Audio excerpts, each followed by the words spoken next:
The calm before the story begins is a gentle invitation into a world far removed from the busyness of everyday life. A world where time seems to stretch and the sounds of nature flow with a soft, soothing rhythm. In this tranquil space, we are drawn toward a story that has been told for generations, a story of wonder, courage, and divine play, where the ordinary and the extraordinary intertwine in a seamless dance. It is a tale that belongs not only to the people who lived it, but also to anyone willing to close their eyes for a moment, breathe deeply, and let themselves drift into the imagery and sounds of an ancient land.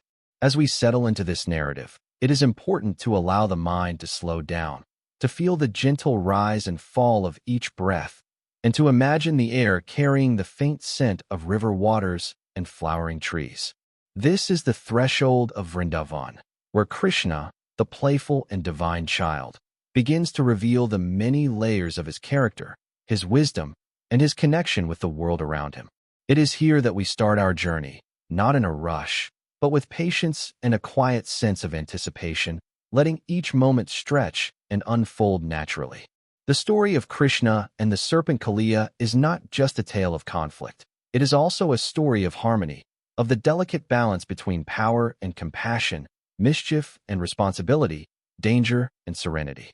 As we step into this story, it is as though we are gliding along a river's surface, feeling the gentle movement beneath our fingertips, hearing the soft rustle of leaves, the distant call of birds, and the quiet whisper of wind through the trees. The world of Vrindavan exists both in the imagination and in the ancient texts, a place where divinity is not separated from nature, but flows through every stream, every stone, every playful laugh of children running across open fields. To begin here is to enter a space where we are both observer and participant, where the narrative unfolds slowly, deliberately, and with a rhythm that mirrors the gentle heartbeat of the land itself. Krishna's presence in Vrindavan is both comforting and electrifying. Even as a child, his laughter carries a soft, melodic quality, capable of drawing attention and calming the hearts of those around him. His steps on the soft earth leave impressions not only on the ground but on the minds and imaginations of the villagers, who sense that he is not an ordinary child, that there is something extraordinary about his being. It is in this context that the story with Kaliya will unfold. And yet, before we encounter the serpent, we linger here, in this calm, observing the everyday rhythms of life, feeling the gentle pulse of the village, the rustling of leaves, the light shifting over the flowing waters. This patience, this deliberate slow immersion, sets the stage for the events to come, allowing the mind to fully settle into the story's ambience. As we continue, imagine the sun casting a soft, golden hue over the riverbanks, highlighting the dancing reflections on the water's surface. Each ripple carries a subtle melody, each gust of wind a quiet reassurance that the story is unfolding in its own perfect time. The villagers go about their daily routines with an easy, unhurried pace, the laughter of children mixing with the songs of birds, the smell of earth after a morning dew, and the distant sound of cows moving slowly through the fields. This world is alive yet calm, vibrant yet relaxing, a perfect setting for the divine play that is about to begin. Even as we anticipate the conflict with Kaliya, there is a sense of reassurance. The presence of Krishna ensures that whatever challenges arise, there is a balance, a wisdom, and a gentle hand guiding the resolution. In this gentle introduction, it is also important to recognize the layers of meaning embedded in the story. The calm before the story is not simply a pause. It is a preparation for the mind and spirit, an invitation to leave behind the noise of ordinary life and enter a reflective, almost meditative space. Here, the imagination is free to wander through the river's curves, to notice the way light glints off the water, to feel the soft breeze against the skin, and to hear the far-off laughter and chatter that bring life to Vrindavan. Every moment here is deliberately slowed, every description intended to draw the listener deeper into a state of relaxed attention, to allow a gentle awareness to grow before the story's events begin to unfold. Thus, the calm before the story is a kind of doorway, a threshold that invites patience, observation, and gentle anticipation.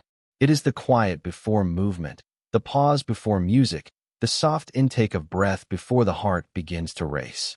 As we linger here, noticing the small details, imagining the soft sounds and the gentle rhythms, we are preparing ourselves to follow Krishna on his adventures, to witness the delicate balance of power and play, danger and resolution, mischief and mercy. This is the space in which the story of Krishna and Kaliya begins, a space of calm immersion, where each word, each image, and each imagined sound prepares the mind for a journey that will unfold slowly, beautifully, and with a soothing, dreamlike rhythm that is perfect for relaxation, reflection, and the quiet delight of storytelling. The land of Vrindavan stretches gently along the banks of the Yamuna River, a place where nature and divinity exist in seamless harmony, where every leaf, every ripple, and every soft breeze carries with it the subtle whisper of stories that have been told for centuries. As we imagine this landscape, it is important to allow the mind to drift slowly, to picture the lush greenery that carpets the forest floors and the soft sunlight filtering through the canopy, creating patterns of light and shadow that dance upon the ground. Vrindavan is not simply a setting. It is a living, breathing world, full of life, rhythm, and calm energy. The gentle flow of the river reflects the sky above, carrying with it the quiet murmur of water as it moves over smooth stones and bends around gentle curves, inviting all who see it to pause, to watch, and to feel a sense of peace settle over the heart. Every corner of Vrindavan seems imbued with quiet magic, from the winding paths that lead through dense groves of flowering trees to the open meadows where cows graze lazily under the warmth of the sun. Birds call softly to one another, their songs weaving a gentle melody through the air, blending with the rustling of leaves and the distant laughter of children who run freely across open fields. There is a subtle rhythm to the village life, a calm pulse that mirrors the flowing river, and it is in this rhythm that the story of Krishna and Kaliya will unfold. Even before the appearance of the serpent, the land itself seems alive with expectation, as though every stone and every flower is quietly anticipating the divine presence that walks among them. Vrindavan's charm lies not only in its natural beauty, but also in the simplicity and harmony of its daily life. Villagers move with gentle purpose, their tasks carried out with a sense of rhythm and ease. The milkmaids bring fresh water from the river, balancing pots gracefully on their heads, while the children play softly nearby, their laughter mingling with the faint melody of a distant flute. Each small action, from the turning of a wheel to the tending of a garden, contributes to the quiet symphony of the village, a melody that is at once soothing and alive, inviting the listener to slow their own pace and breathe in the calm of this enchanted place. The river, the forest, the village, and the people together create a space where the ordinary and the extraordinary coexist effortlessly, setting the stage for events that will carry both tension and tranquility in delicate balance. As we imagine walking through Vrindavan, the senses are gently engaged, the soft warmth of sunlight on the skin, the earthy scent of damp soil, the sweet fragrance of jasmine and marigold drifting on the breeze, the sound of the river flowing steadily, accompanied by the rustle of leaves and the occasional chirp of a bird, creates a natural rhythm that is almost hypnotic, encouraging a state of calm attentiveness. Even as we picture the daily life of the villagers, there is a subtle sense of anticipation, a feeling that something extraordinary is about to unfold, though the landscape itself remains serene and inviting. This delicate balance of calm and latent energy mirrors the essence of Vrindavan, where Krishna's presence brings both playful wonder and the quiet assurance of divine harmony. The forests that surround Vrindavan are a sanctuary of soft shadows and gentle movement, with tall trees whose leaves sway in a slow, rhythmic dance. Sunlight filters through the branches, creating pools of light that shimmer across the undergrowth, while small animals move quietly through the foliage, their movements adding to the soft symphony of the natural world. Streams branch off from the Yamuna, winding through the forest and reflecting the sky in their calm surfaces. Each sound, each image, each small detail contributes to the sense of immersion, allowing the mind to wander through this peaceful land while remaining gently anchored in the story. In this way, the listener can experience Vrindavan not as a distant legend, but as a living, breathing environment, soft and inviting, full of sensory richness and subtle divine energy. The village itself is built with simplicity and care, small huts with thatched roofs clustered along winding paths. Smoke rises lazily from chimneys, carrying the scent of cooking fires and simmering herbs, adding a comforting warmth to the air. Children chase one another with soft laughter, while the gentle clinking of pots and the muted murmur of conversation blend into the background. Animals, from cows to goats to birds, move calmly through the village, adding life without disturbance, creating a world where every movement is measured and soothing, a world that invites the mind to slow and dwell in the quiet beauty of ordinary life elevated by gentle wonder. Vrindavan, in its entirety, is a place where divinity is present in the smallest details, where the flowing river, the whispering trees, the playful children, and the gentle village life all reflect a harmonious balance. It is a space designed not only for the unfolding of Krishna's adventures, but also for the listener's immersion into a world of calm and reflection. The anticipation of the story with Kaliya is present, yet it is gentle, like the soft swell of a river beneath the surface, moving steadily and purposefully, carrying with it the promise of adventure, challenge, and resolution, all while maintaining an enveloping sense of serenity and wonder. To imagine Vrindavan is to imagine a world where the ordinary is touched by the extraordinary, where each step along the riverbank, each glance toward the forest, and each whisper of wind carries the sense of calm, joy, and divine play. This land, with its serene river, lush forests, and harmonious village life, becomes the perfect canvas upon which the story of Krishna and Kaliya will unfold, inviting the listener to immerse themselves fully in the gentle rhythms, the vivid imagery, and the quiet anticipation of what is to come. It is here, in this tranquil, enchanted place, that we begin our journey, allowing the mind and senses to be gently prepared for the adventure, the lessons, and the divine play that are about to reveal themselves. Krishna's early days in Vrindavan were a time of playful wonder and gentle exploration, a period where the innocence of childhood blended effortlessly with hints of his divine nature. Each morning seemed to arrive with a soft glow, as sunlight filtered through the leaves of the forest and touched the river's surface with golden light. The air carried a delicate mixture of scents, the sweet fragrance of blooming flowers, the earthy aroma of morning dew on grass, and the faint, comforting smell of cooking fires from the village huts. In these serene mornings, Krishna's laughter could often be heard, a melodic sound that seemed to mingle with the whisper of the wind and the flowing river, creating a natural symphony that filled the hearts of those around him with quiet joy. Even as a small child, Krishna possessed a magnetic presence, a combination of mischief, charm, and calm assurance that drew people's attention without effort. He would wander through the meadows, barefoot, feeling the soft earth beneath his feet, occasionally pausing to watch a butterfly or listen to a bird's song, fully present in the small wonders of his world. The people of Vrindavan loved to observe Krishna, not merely because of his divine heritage, but because of the gentle, curious way he engaged with the world. He played with the other children in open fields, chasing one another in games that flowed as naturally as the river itself. His laughter was never harsh or hurried. It rolled softly, like distant chimes carried on a gentle breeze.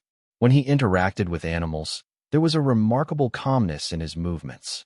Cows and calves approached him without hesitation, sensing his kindness and gentle nature, while birds seemed to alight more frequently nearby, their songs joining the melody of his laughter and the natural sounds of Vrindavan. In these early days, Krishna's play was never hurried or chaotic, but deliberate and full of wonder, a reflection of his ability to find joy in even the simplest moments of life. Each interaction, no matter how small, seemed to carry a quiet lesson, a subtle reminder of the beauty, balance, and harmony present in all things. Krishna's mischief was legendary, yet it was never cruel or disruptive in a way that disturbed the calm of the village. Rather, it was playful, teasing, and full of light-hearted humor, the kind that brought smiles and laughter to all who witnessed it. Whether stealing butter from the pots in the kitchens or playfully evading the watchful eyes of the elders, Krishna's actions were always imbued with a sense of fun that was balanced by an innate awareness of the world around him.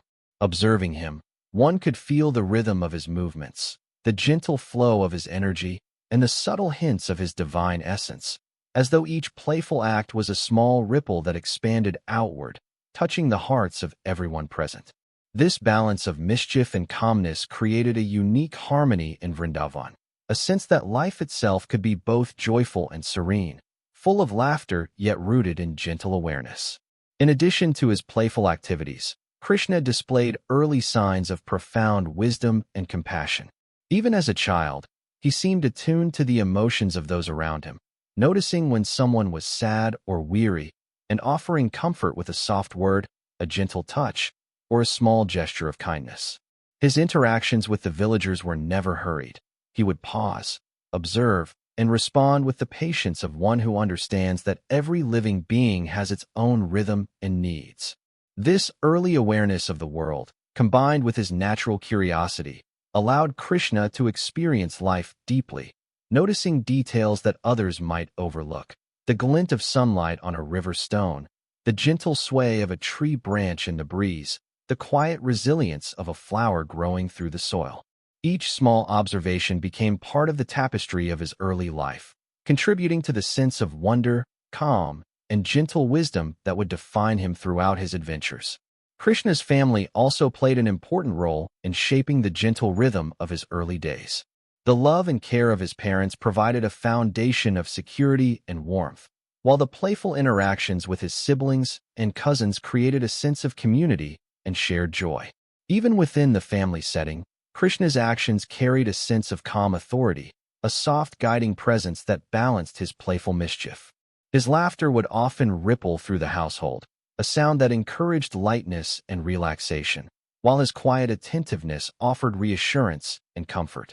In these moments, the household itself became a microcosm of Vrindavan, balanced, harmonious, and infused with the gentle energy of a child who was extraordinary in ways that were only beginning to reveal themselves. The natural environment around Krishna also served as both playground and teacher. He spent hours near the riverbanks, dipping his small feet into the cool water, watching the fish move effortlessly beneath the surface, and listening to the distant sounds of the forest. Each sound and movement became a part of his learning, a meditation on the flow of life and the interconnectedness of all things. The forests offered shade and quiet, and within their gentle shadows, Krishna would observe the world, noticing the way animals interacted, how the wind shifted the leaves, and how sunlight created patterns that changed with the hours of the day. Through this immersion in nature, Krishna's early days were not only playful but deeply contemplative, a harmonious blending of action and stillness, curiosity and reflection, joy and calm. It is in this environment, full of gentle movement, soft laughter, and quiet observation, that Krishna's early days unfolded. The story of his childhood is not only a narrative of mischief and divine acts, but also a meditation on the beauty of life and balance. Every step he took, every interaction he had, every moment of play or reflection was imbued with a subtle awareness, an understanding that the world is both wondrous and gentle, a place where joy can be experienced fully and deeply without disrupting the calm that underlies existence. As we imagine Krishna in these early days, we are invited to enter a similar state ourselves, to breathe slowly, to notice the small details, to feel the gentle rhythm of life, and to prepare for the unfolding of stories that will blend excitement, challenge, and divine harmony. Krishna's early days in Vrindavan are a quiet prelude, a soft introduction to the adventures, challenges, and miraculous moments that are yet to come. They teach us to observe with patience, to play with awareness, to laugh gently, and to find calm even in the midst of motion. They remind us that every moment, no matter how small, carries its own wonder and potential for reflection, and that the world around us is always alive with stories waiting to be noticed. In this way, Krishna's childhood becomes more than a tale. It is a serene journey, a gentle guide for the mind and spirit, encouraging listeners to relax, to imagine, and to immerse themselves in a world where divinity, play, and calm coexist beautifully and effortlessly. The Yamuna River flows gently through the heart of Vrindavan, its waters carrying the soft shimmer of sunlight and the delicate reflections of trees and sky. There is a quiet magic in the river's movement, a rhythm that seems to speak to all who pause to watch and listen. Each ripple glides over smooth stones, creating a gentle, continuous murmur that blends with the distant songs of birds, the rustle of leaves, and the occasional laughter of children playing along its banks. The river is alive, not only with water and fish, but with an almost imperceptible awareness, a sense of presence that seems to witness every event in Vrindavan, from the smallest acts of play to the most profound moments of divine intervention. As we imagine the Yamuna, it is important to feel the calm that it brings, to sense the gentle pull of the current and the soft sway of the reeds along its edge, as though the river itself is breathing slowly, inviting all who encounter it to do the same. The banks of the Yamuna are lined with soft grasses, flowering shrubs, and clusters of trees whose leaves create playful shadows on the surface of the water. Occasionally, a fish breaks the surface, sending ripples outward that dance across the river, catching the sunlight in sparkling patterns. Small birds swoop down to drink, their delicate wings brushing the water, and the gentle hum of insects adds a subtle layer to the symphony of natural sounds. The village itself rests near these banks, with its huts, winding paths, and grazing animals contributing to the peaceful rhythm that flows from the water into daily life. Each day, the villagers rise with the sun, performing their routines along the river, drawing water, washing clothes, and tending to gardens, all while the Yamuna moves steadily, its presence a quiet, calming companion to every action. But beneath this serene surface, the river holds secrets. The Yamuna is more than just water and reflection. It is a home to many creatures, some gentle and some more formidable, some playful and some dangerous. Its depths conceal mysteries that are rarely seen, movements that are barely perceptible to the casual observer. The calm, sparkling surface masks hidden currents and shadowed spaces, and in these deeper waters resides the Serpent Kaliya, whose presence disrupts the delicate balance of the river and the land around it. Even before the story of Krishna and Kaliya fully unfolds, the river itself carries a subtle tension, a sense that something is stirring below the surface, just out of sight, waiting to meet the one who is both playful and divine. The Yamuna, in this way, is not merely a setting. It is a character, a living, breathing entity that participates in the unfolding story, its mood shifting in harmony with the events that take place along its banks. The villagers feel the river's changing temperament long before they understand its source. They notice that the water sometimes becomes thick with a strange sheen, that fish do not rise to the surface as usual, and that the air along the riverbanks carries a faint, bitter scent. These subtle signs create an undercurrent of unease, a quiet acknowledgement that something is amiss in this otherwise tranquil place. And yet, the river's beauty remains undeniable. Even with its hidden dangers, the Yamuna continues to glisten in the sunlight, to reflect the sky and the surrounding greenery, and to provide a sense of calm for those who approach it with respect and attention. It is a duality that mirrors life itself, the coexistence of serenity and threat, of beauty and hidden challenge, a balance that calls for mindfulness, awareness, and sometimes courage. Krishna, even as a child, seemed attuned to these subtleties. He would spend hours near the water, listening to its flowing currents, observing the gentle movement of the reeds, and watching the fish dart beneath the surface. His eyes, bright and attentive, seemed to perceive the hidden rhythms of the river, the quiet shifts that most would overlook. In these moments, the Yamuna became more than a playground or a source of water. It became a teacher, offering lessons in observation, patience, and harmony. The river's gentle flow, combined with its hidden depths, mirrored the very qualities that Krishna embodied: the calm exterior, the playful surface, and the deep, often unseen wisdom beneath. In this way, the Yamuna and Krishna were already connected, each reflecting the other's essence in subtle and profound ways. The river's sound is particularly soothing, its gentle babble forming a natural rhythm that encourages stillness and reflection. When one sits by its banks, listening to the soft lapping of water against stones, the mind naturally slows, following the rhythm of the current. The Yamuna carries a subtle energy, a sense of continuity that reassures the listener that life flows onward, that even in moments of uncertainty, there is movement, there is pattern, and there is balance. This rhythmic presence prepares both the villagers and the listener to witness the story that is about to unfold, providing a foundation of calm upon which tension, excitement, and wonder can be introduced without disturbing the overall sense of serenity. As the story of Krishna and Kaliya is about to begin, the Yamuna holds both invitation and warning. Its surface shimmers with the reflection of sunlight, inviting play, observation, and gentle immersion, while its depths conceal the presence of Kaliya, whose movements have begun to unsettle the natural order.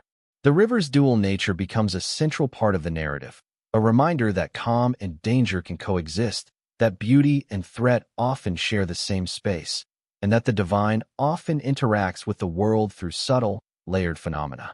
As listeners imagine the gentle sway of the river, the soft lapping of water against the shore, and the peaceful rhythm of life along its banks, they are drawn into the story with a sense of quiet anticipation, fully immersed in the sensory and emotional world of Vrindavan.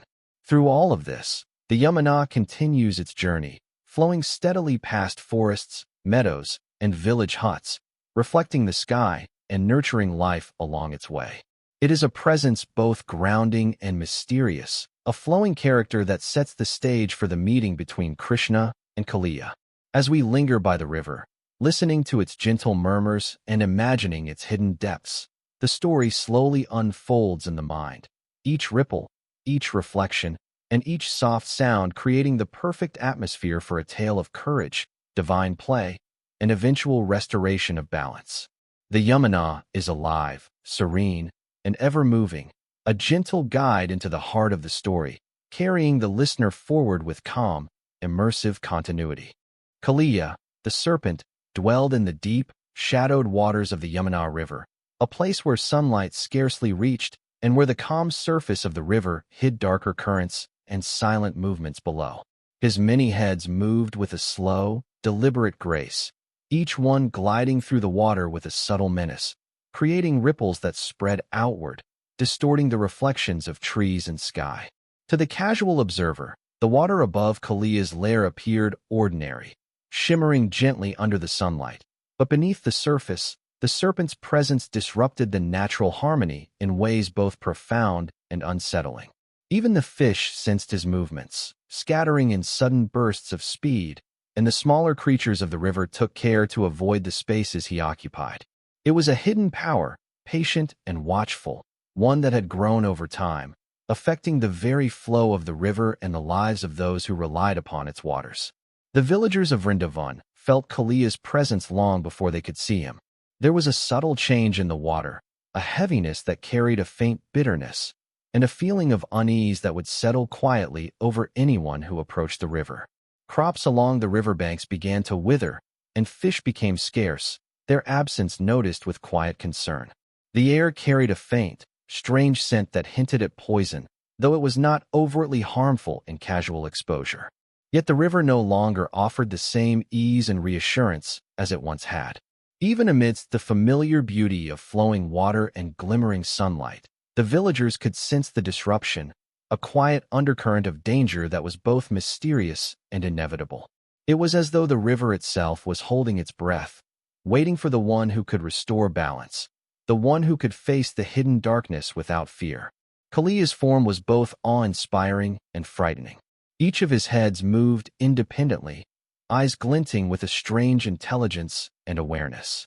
The scales covering his massive body reflected the dim light of the river in subtle patterns, creating a hypnotic effect as he glided through his domain. His tail stirred sediments on the riverbed, leaving a trail of gentle turbulence that echoed through the depths.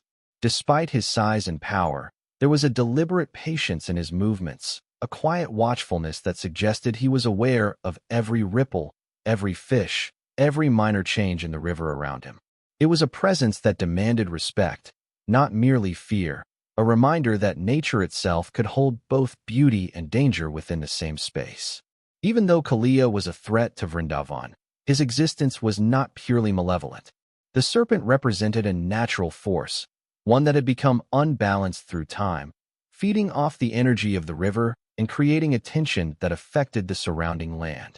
This tension was felt in subtle ways: a sudden pause in the birdsong, a slight discoloration of the water, a quiet restlessness among the villagers. Kaliya's presence was a test of patience, observation, and courage, challenging the villagers and the natural order to adapt and respond. It was in this balance of threat and beauty, danger and hidden wisdom, that the river's story intertwined with the divine presence of Krishna, preparing the stage for the unfolding of events that would ultimately restore harmony. The serpent's lair was hidden among the deeper pools of the Yamuna, where sunlight barely penetrated and where the currents swirled with quiet complexity. It was a labyrinthine space of shadows, reeds, and submerged rocks, perfect for a creature of such size and stealth. Kaliya moved through these depths with ease, his many heads probing the water, feeling for disturbances, listening for vibrations. Every movement was calculated, a subtle negotiation with the environment that allowed him to dominate his territory without unnecessary exertion.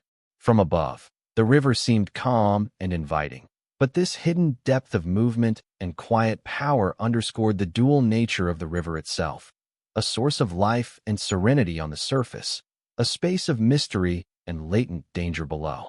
The villagers, while aware of the disruption, had limited understanding of the nature of the threat. They observed the river's changes with quiet anxiety, noting the fading crops, the scarcity of fish, and the strange heaviness in the air. They spoke in hushed tones of a dark presence in the water, a force that seemed beyond ordinary comprehension, one that required a courage and wisdom greater than their own. Their lives continued with the underlying tension, a rhythm punctuated by small acts of vigilance and careful observation, each movement a way to navigate the delicate balance between life and danger. The river's beauty remained undeniable, but it was now interwoven with the shadow of Kaliya's presence, a reminder that even serene places can harbor hidden challenges. Kaliya's influence extended beyond the immediate riverbanks. The poison he exuded into the water affected the vegetation along the shore, altering its growth and vitality.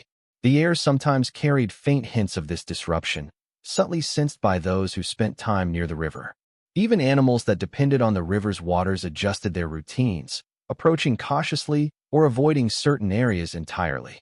This pervasive effect reminded the villagers that the serpent was not merely a threat in isolation, but a force that shaped the environment itself, challenging the natural order and calling for intervention to restore balance. Despite the latent danger, there was a strange beauty in Kaliya's presence. His scales shimmered subtly in the filtered light, his movements created intricate patterns in the water, and the rhythm of his many heads moving in harmony was almost hypnotic. Observers, if they could watch without fear, might notice the fluid elegance of his motions, the way he seemed to inhabit the river with complete awareness, and the subtle interplay between his power and the environment around him. It was a presence that demanded attention, respect, and a careful, patient response. A force of nature and story combined, setting the stage for the divine intervention that was to follow. Krishna's eventual encounter with Kaliya would highlight the contrast between fear and courage, chaos and calm, threat and divine presence.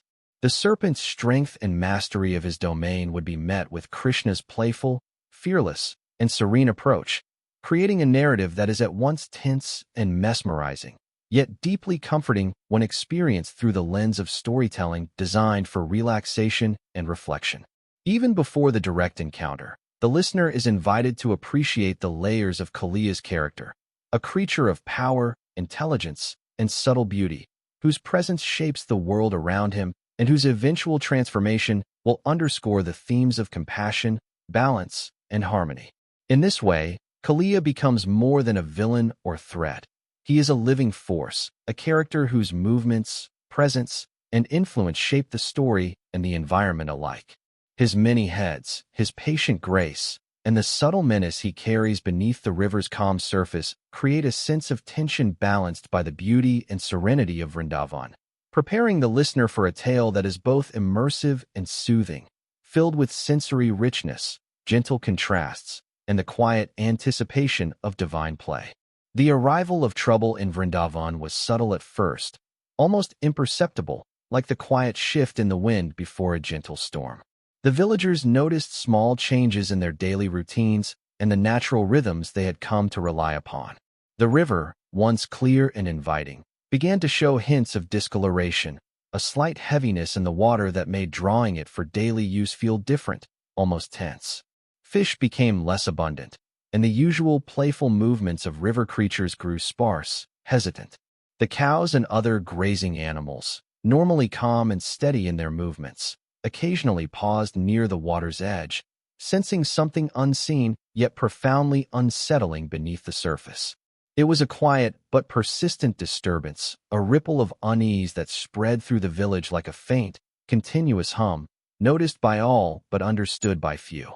The air along the riverbanks began to carry subtle hints of bitterness, a soft, almost imperceptible warning that something within the river had changed. It was not a smell that caused alarm, but one that tugged gently at the senses, signaling that the ordinary calm of Vrindavan had shifted. Villagers spoke in hushed tones about the strange absence of fish, the sluggishness of water, and the occasional discoloration near the deeper pools. Even the children, with their usual laughter and carefree play, noticed the oddities, pausing mid-game to glance at the river, as if sensing the tension without fully understanding it. This growing awareness created a layer of quiet concern, a shared sense among the community that a presence had entered their lives, one that demanded attention and cautious observation. Small changes in nature accompanied these early signs of trouble. Plants near the water's edge began to wither slightly, leaves drooping in subtle resignation, flowers losing their brightness, and grasses bending more heavily toward the earth.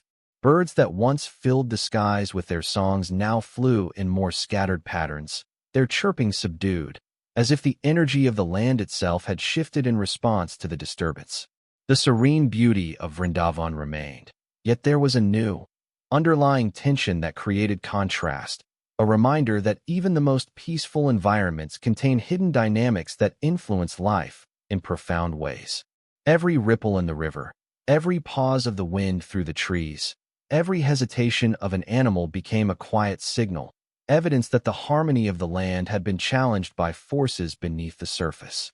The villagers' response was cautious and deliberate. Farmers approached the river with careful steps, tending to their crops while maintaining vigilance. Mothers called their children gently back from the water's edge, and elders observed the changes with quiet concern, exchanging soft words about what might be happening. These behaviors were not marked by panic, but by awareness, a steady recognition that nature sometimes presented challenges beyond immediate comprehension. The subtle shift in Vrindavan's environment was a collective experience, shaping the rhythm of daily life and preparing the village and the listener for the larger events that were soon to unfold. There was a sense of quiet anticipation, the understanding that while the disturbance was small, it carried the potential for greater significance, a tension held gently within the calm of the village's existence. Even the Yamuna River, flowing serenely past the banks of Vrindavan, seemed to carry this new energy. While its surface remained sparkling and inviting in the sunlight, its deeper currents had changed, holding a hidden restlessness that moved beneath the calm exterior. Occasional ripples would rise with unusual patterns, subtle movements that hinted at the presence of Kaliya, the serpent whose hidden influence had begun to unsettle both the river and the land. The interplay between the visible calm and the hidden threat created a sense of contrast that was almost hypnotic, encouraging the mind to observe closely, to notice subtle changes, and to appreciate the balance between serenity and tension. The river, once a purely soothing presence, had become a layered character in the story, offering both beauty and quiet warning. The children of Vrindavan, naturally curious and playful, sensed these changes in their own way. While they continued to run and laugh along the riverbanks, there were moments when their eyes lingered on the water with soft concern. They felt the difference in the air, the slight heaviness in the breeze, and the subtle shifts in the usual sounds of birds and insects. Even in their innocence, they noticed the discord, a gentle recognition that the ordinary patterns of life had been disrupted. Their parents, noticing these small observations, responded with calm guidance, teaching them patience and awareness while maintaining a sense of reassurance. Through this shared experience, the village collectively engaged with the arrival of trouble, learning to observe, to respect, and to adjust to the changes quietly yet attentively. The natural world around Vrindavan also mirrored the subtle disturbance. Trees swayed gently in patterns that seemed slightly irregular, leaves rustling in whispered warnings, and the occasional sound of a branch moving unexpectedly through the forest suggested that even the woods were attuned to the hidden force within the river. Animals, large and small, adjusted their movements, becoming slightly more cautious in their interactions with the environment.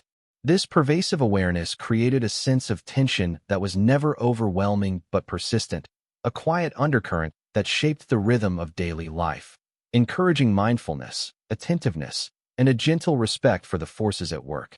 It was an early stage of the story, a slow build-up that contrasted with the calm and inviting surface of Vrindavan, creating a layered narrative that is both immersive and relaxing. Through all of this, the villagers maintained a delicate balance between concern and calm. They continued their routines with care, tending to crops, cooking meals, and caring for animals, all while keeping a watchful eye on the river and the subtle signs that suggested the presence of a hidden force.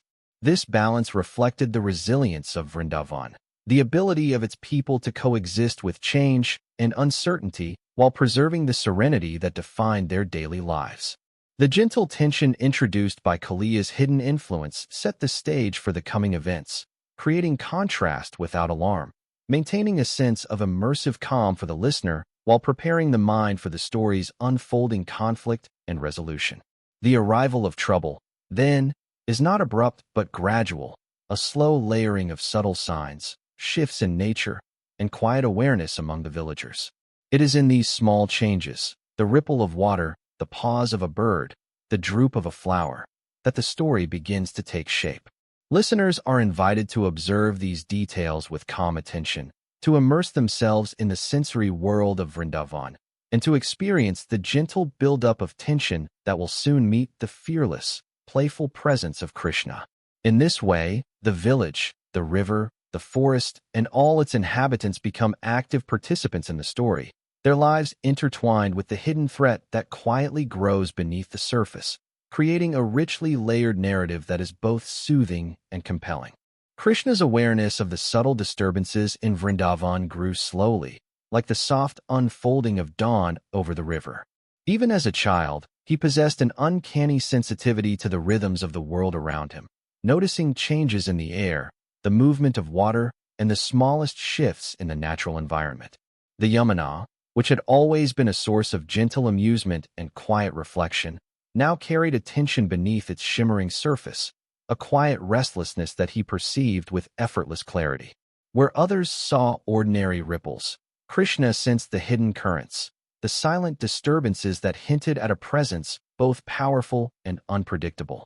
It was a perceptiveness that went beyond mere observation, a quiet attunement to the underlying energies of his surroundings, an innate understanding that something in the river required attention and care. As he wandered along the riverbanks, Krishna paused frequently, his small feet brushing the soft grass, his eyes following the movement of the water with deliberate care. He noticed the fish that moved with unusual caution, the subtle discoloration of the river near deeper pools, and the gentle swaying of reeds that seemed to respond to a force beneath the surface. Even the breeze carried hints of change, whispering softly through the leaves, rustling the branches in a rhythm that spoke to him without words. To the casual observer, Krishna appeared to be engaged in play or quiet contemplation, but in truth, his mind and spirit were attuned to the unseen, sensing the presence of Kaliya and the imbalance that had begun to affect the river and the surrounding village. This heightened awareness, calm yet profound, allowed Krishna to perceive patterns and shifts that others could not, preparing him to act with both wisdom and gentle confidence. The children playing nearby continued their games, laughing and chasing one another with carefree joy, yet even they could feel the subtle tension in the air. Krishna, with his natural charm and attention, would often pause to observe them, ensuring their safety while simultaneously feeling the undercurrents of the river. There was an ease in his presence, a balance of playfulness and responsibility, which reflected the harmony between innocence and wisdom. As he engaged with the world, Krishna's awareness was never intrusive. Rather, it flowed gently, like the Yamuna itself, blending observation with action, sensitivity with quiet strength. This balance allowed him to understand the threat without fear, to sense the challenge without agitation, and to prepare himself and others for what was to come. The Yamuna responded subtly to Krishna's presence. The gentle ripples seemed to shift with a softer cadence, the fish moved with renewed confidence, and the reeds swayed in a rhythm that mirrored his calm attention. The river, ever alive and perceptive, appeared to recognize him as someone attuned to its hidden currents, someone capable of interacting with both its surface and its depths in a way that maintained harmony. This interaction between child and river created a meditative, almost hypnotic atmosphere, where the listener can imagine the ebb and flow of water, the soft glimmer of sunlight, and the quiet anticipation of a story that moves slowly but purposefully toward its unfolding events. Krishna's awareness was not limited to the natural world. He also understood the emotions and concerns of the villagers. He noticed the subtle worry in their voices, the careful movements of their hands as they tended to their daily tasks, and the gentle, concerned glances toward the river. Without words, he felt the shared unease, the collective understanding that something was amiss, and he absorbed this energy with calm resolve. Rather than reacting with fear or urgency, Krishna allowed his presence to become a source of reassurance, a quiet anchor in the shifting rhythms of Vrindavan. His laughter, soft and melodic, would occasionally ripple across the village, easing tension, reminding all who heard it that harmony and play could coexist with vigilance and care. In these moments, Krishna's awareness extended to the patterns of life itself. He observed the subtle interplay of light and shadow across the river, the gentle sway of branches, the movements of animals and insects, and the delicate reflections that shifted with the water's currents. Every small detail held significance, every nuance offered insight into the balance of the environment. Through this quiet observation, Krishna developed a profound understanding of the rhythms and flows that govern the natural world, an understanding that would guide his actions when confronting Kaliya. The listener, immersed in this narrative, is invited to slow their own thoughts, to notice the soft, interconnected patterns of life, and to feel the calm focus that emerges from careful, patient observation. Krishna's awareness also carried an intuitive sense of timing. He understood that action should be deliberate, that intervention required both courage and precision, and that the balance of the river and the surrounding land depended on a careful approach. This awareness did not manifest as rigid calculation, but as a fluid understanding, a gentle knowing that responded to the moment and the needs of all living beings. In this way, Krishna's perception of the world was both playful and serious, grounded in innocence yet deeply mature, blending the energies of youth with the wisdom of the divine. It was a presence that reassured the listener, offering a sense of calm anticipation, a feeling that the challenges ahead would be met with both skill and gentleness. Even as the signs of disturbance became more noticeable, Krishna's demeanor remained serene.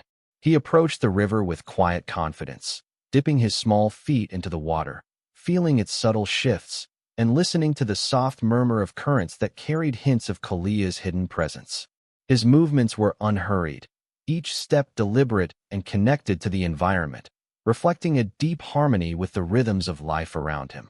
The natural world, the village, and even the hidden threat seemed to respond to his calm awareness, as if acknowledging his role as both observer and participant in the unfolding story.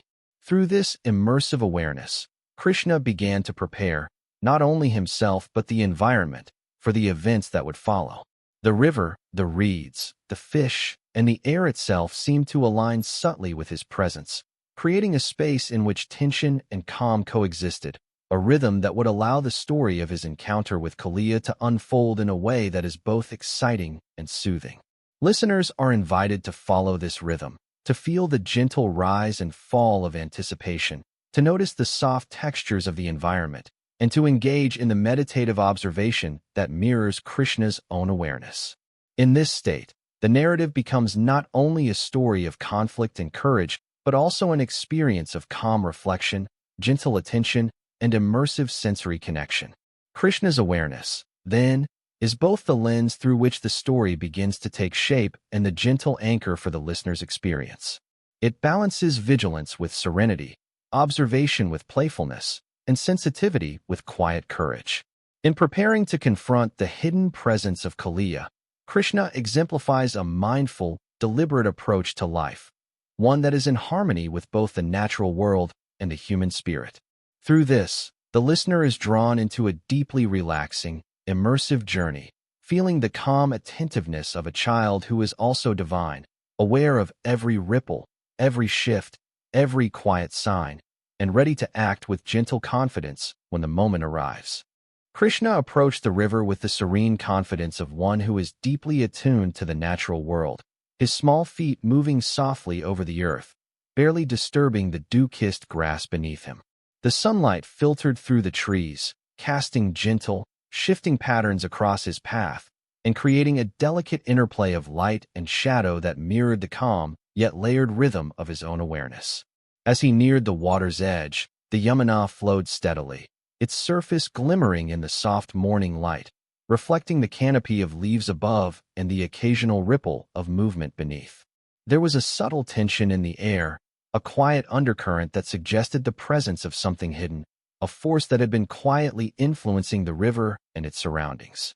Yet Krishna's approach was calm, deliberate, and filled with the gentle curiosity of a child who is both playful and profoundly aware.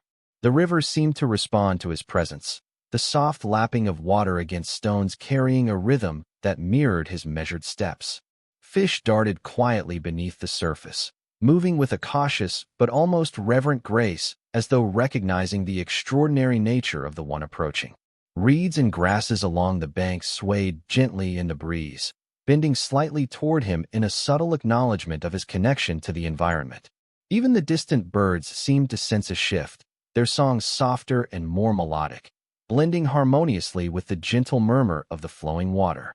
Everything in this moment, the sunlight, the river, the forest, and the life it sustained, formed a quiet, immersive tableau, preparing both Krishna and the listener for the encounter that was about to unfold.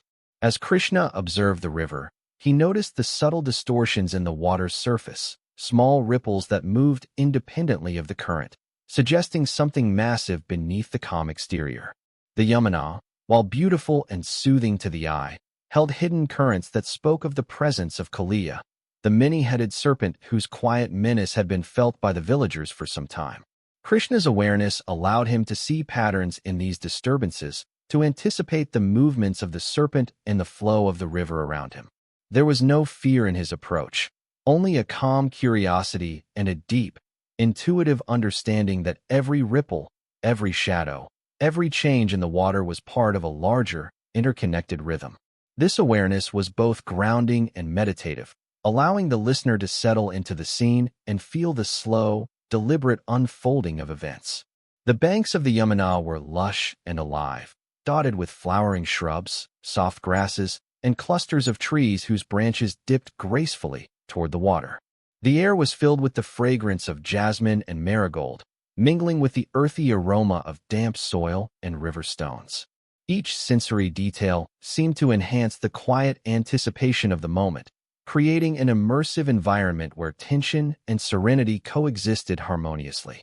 Krishna's presence brought a subtle balance to this landscape, his calm energy flowing outward, soothing the slight unease that had settled over the river and the surrounding land. It was a gentle reminder that even in moments of hidden challenge, harmony and patience can guide one through the currents of uncertainty. Kaliya's influence beneath the water was palpable, a subtle stirring that sent ripples across the river's surface and caused the fish to scatter. Each of the serpent's heads moved independently, eyes glinting with intelligence and caution, sensing the approach of the divine child. Yet Krishna's steps were measured and confident, and his calm presence seemed to meet Kaliya's quiet menace with an energy that was neither confrontational nor fearful. There was a rhythm in this interaction, a slow, deliberate dialogue between child and serpent, surface and depth, threat and divine assurance. The river itself became a medium of communication, its currents carrying the tension and anticipation that defined this extraordinary moment. Krishna paused for a moment, observing the subtle reflections in the water, the gentle sway of the reeds, and the small movements of fish and river creatures. His eyes, bright and full of awareness, traced the patterns of Kaliya's hidden influence, noting how the serpent's presence altered the rhythm of the river without disturbing its surface completely. This moment of calm observation allowed Krishna to understand the nature of the challenge, to sense the boundaries of the serpent's domain, and to prepare for the action that would be necessary to restore balance. It was a quiet, meditative preparation, a pause that emphasized patience, perception, and gentle courage, qualities that would guide him in the moments to come. The villagers, watching from a distance, could feel the subtle shift in energy along the riverbanks. Though they could not see the serpent, nor fully comprehend the depth of Krishna's awareness, they sensed that something significant was about to happen. There was no panic, only a quiet, shared anticipation, a feeling that the calm and playful boy who wandered Vrindavan had arrived at the river with purpose, ready to engage with the hidden forces that had disturbed the balance of their home. The air seemed to hold its breath, the sounds of nature softening into a gentle hush, emphasizing the stillness and focus that defined this encounter. Krishna's approach to the river was both literal and symbolic, a journey from innocence to awareness, from playfulness to deliberate engagement, from observation to action. Each step along the soft grass, each glance toward the shimmering water, and each quiet breath reflected his attunement to the world and to the hidden patterns of life. The Yamuna, in its dual nature of serenity and concealed depth, became a mirror for Krishna's own balance, calm, perceptive, and ready to respond with precision and care.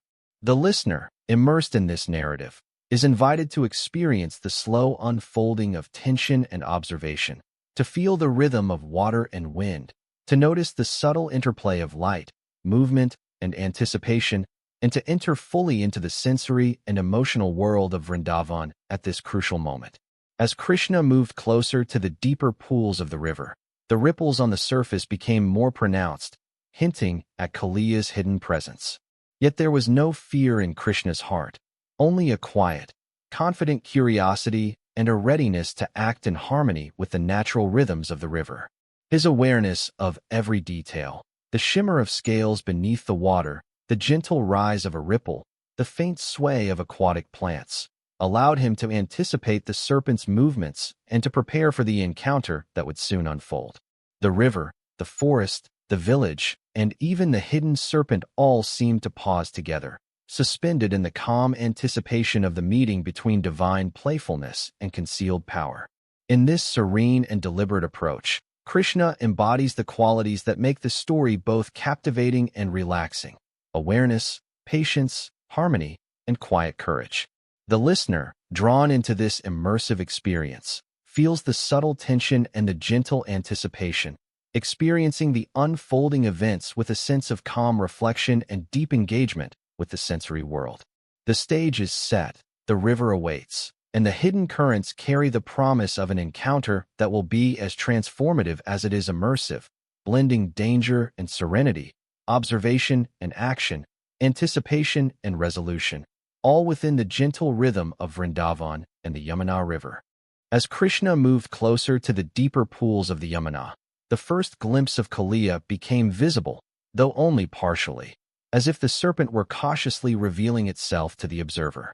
The water rippled in subtle, irregular patterns, and the sunlight glimmered faintly off the surface, reflecting hints of the massive, coiled body that lay beneath. Each of Kaliya's heads occasionally emerged slightly above the water, eyes glinting with intelligence and quiet menace, while the rest of his form remained submerged in shadow. The gentle flow of the river contrasted sharply with the hidden power lurking below, creating a scene that was both mesmerizing and tense, yet still infused with the calm atmosphere that Vrindavan exuded. Krishna's approach did not disturb the serenity. Instead, it highlighted the layered reality of the river, its visible beauty on the surface, its hidden depth beneath, and the presence of a force that was both formidable and natural in its domain. Krishna paused, observing the subtle movements of Kaliya's heads and the way the serpent's body shifted beneath the water. His bright eyes traced the patterns of the currents and the slight disturbances caused by the serpent's coiled form. Even from a distance, Krishna could sense the power emanating from Kaliya, a latent energy that had quietly influenced the river and its surroundings for some time. It was a presence that demanded attention, respect, and careful action, yet there was no fear in Krishna's heart.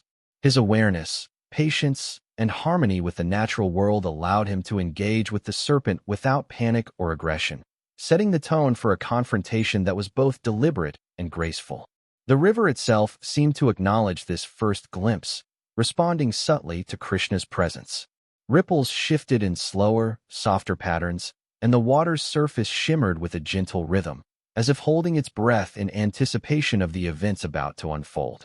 Fish, once scattered and cautious, began to move again with tentative confidence, gliding through the water in quiet arcs, while reeds swayed gently along the banks, their movement blending seamlessly with the soft flow of the river. The natural world around Krishna mirrored his calm awareness, creating an immersive atmosphere for both the story and the listener. Every sound, every movement, every shift in light and shadow added depth to the moment, enhancing the gentle suspense while maintaining the tranquil tone that defines bedtime storytelling. Kaliya's eyes, glinting above the water, followed Krishna's movements with quiet curiosity. There was an intelligence in the serpent's gaze, an awareness of the child approaching, combined with a subtle evaluation of potential threat and intention. Each head moved independently, probing the water, sensing vibrations, and shifting with patient precision. Though massive and powerful, Kaliya's movements were deliberate, almost meditative in their grace, reflecting a being that was attuned to its environment and fully aware of its own strength. The interaction between child and serpent was not merely a physical observation. It was a silent exchange of energy, a meeting of awareness, power, and patience that set the stage for the delicate balance of confrontation and resolution that was soon to unfold. Krishna's response was equally measured. He did not rush or gesture hastily. Instead, he stood or moved with quiet deliberation, his focus entirely on the subtle shifts in Kaliya's form and the currents of the river. His presence, calm and confident, radiated assurance, creating a sense of safety and harmony even in the midst of latent danger. The interplay between the visible child and the hidden serpent became a study in contrasts. The innocence and playfulness of Krishna against the intelligence and quiet menace of Kaliya, the calm surface of the river against the shadowed depths beneath, serenity against the tension of unseen power. This contrast enhanced the immersive experience, inviting the listener to notice the layered textures of sound, movement, and energy in the scene. The first glimpse also allowed Krishna to anticipate Kaliya's potential movements. He observed how each head shifted independently, how the serpent's body coiled beneath the surface, and how the currents responded to these movements. Through careful observation, Krishna understood the patterns of disturbance, the subtle signs that indicated the serpent's next position, and the areas of the river that were safe for approach. His awareness was both practical and meditative, a blend of instinct, divine intuition, and calm focus. Even as the tension increased, there was no sense of panic. The scene maintained its soothing rhythm, encouraging listeners to relax, observe, and immerse themselves fully in the sensory and emotional world of Vrindavan.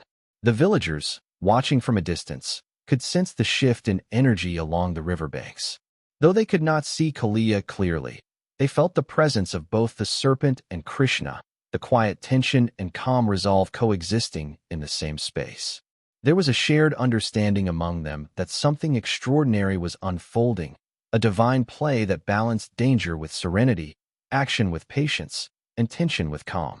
This dynamic created an immersive, almost hypnotic experience for the listener, who was invited to observe each ripple, each movement, and each shift in light and sound as the story gradually unfolds.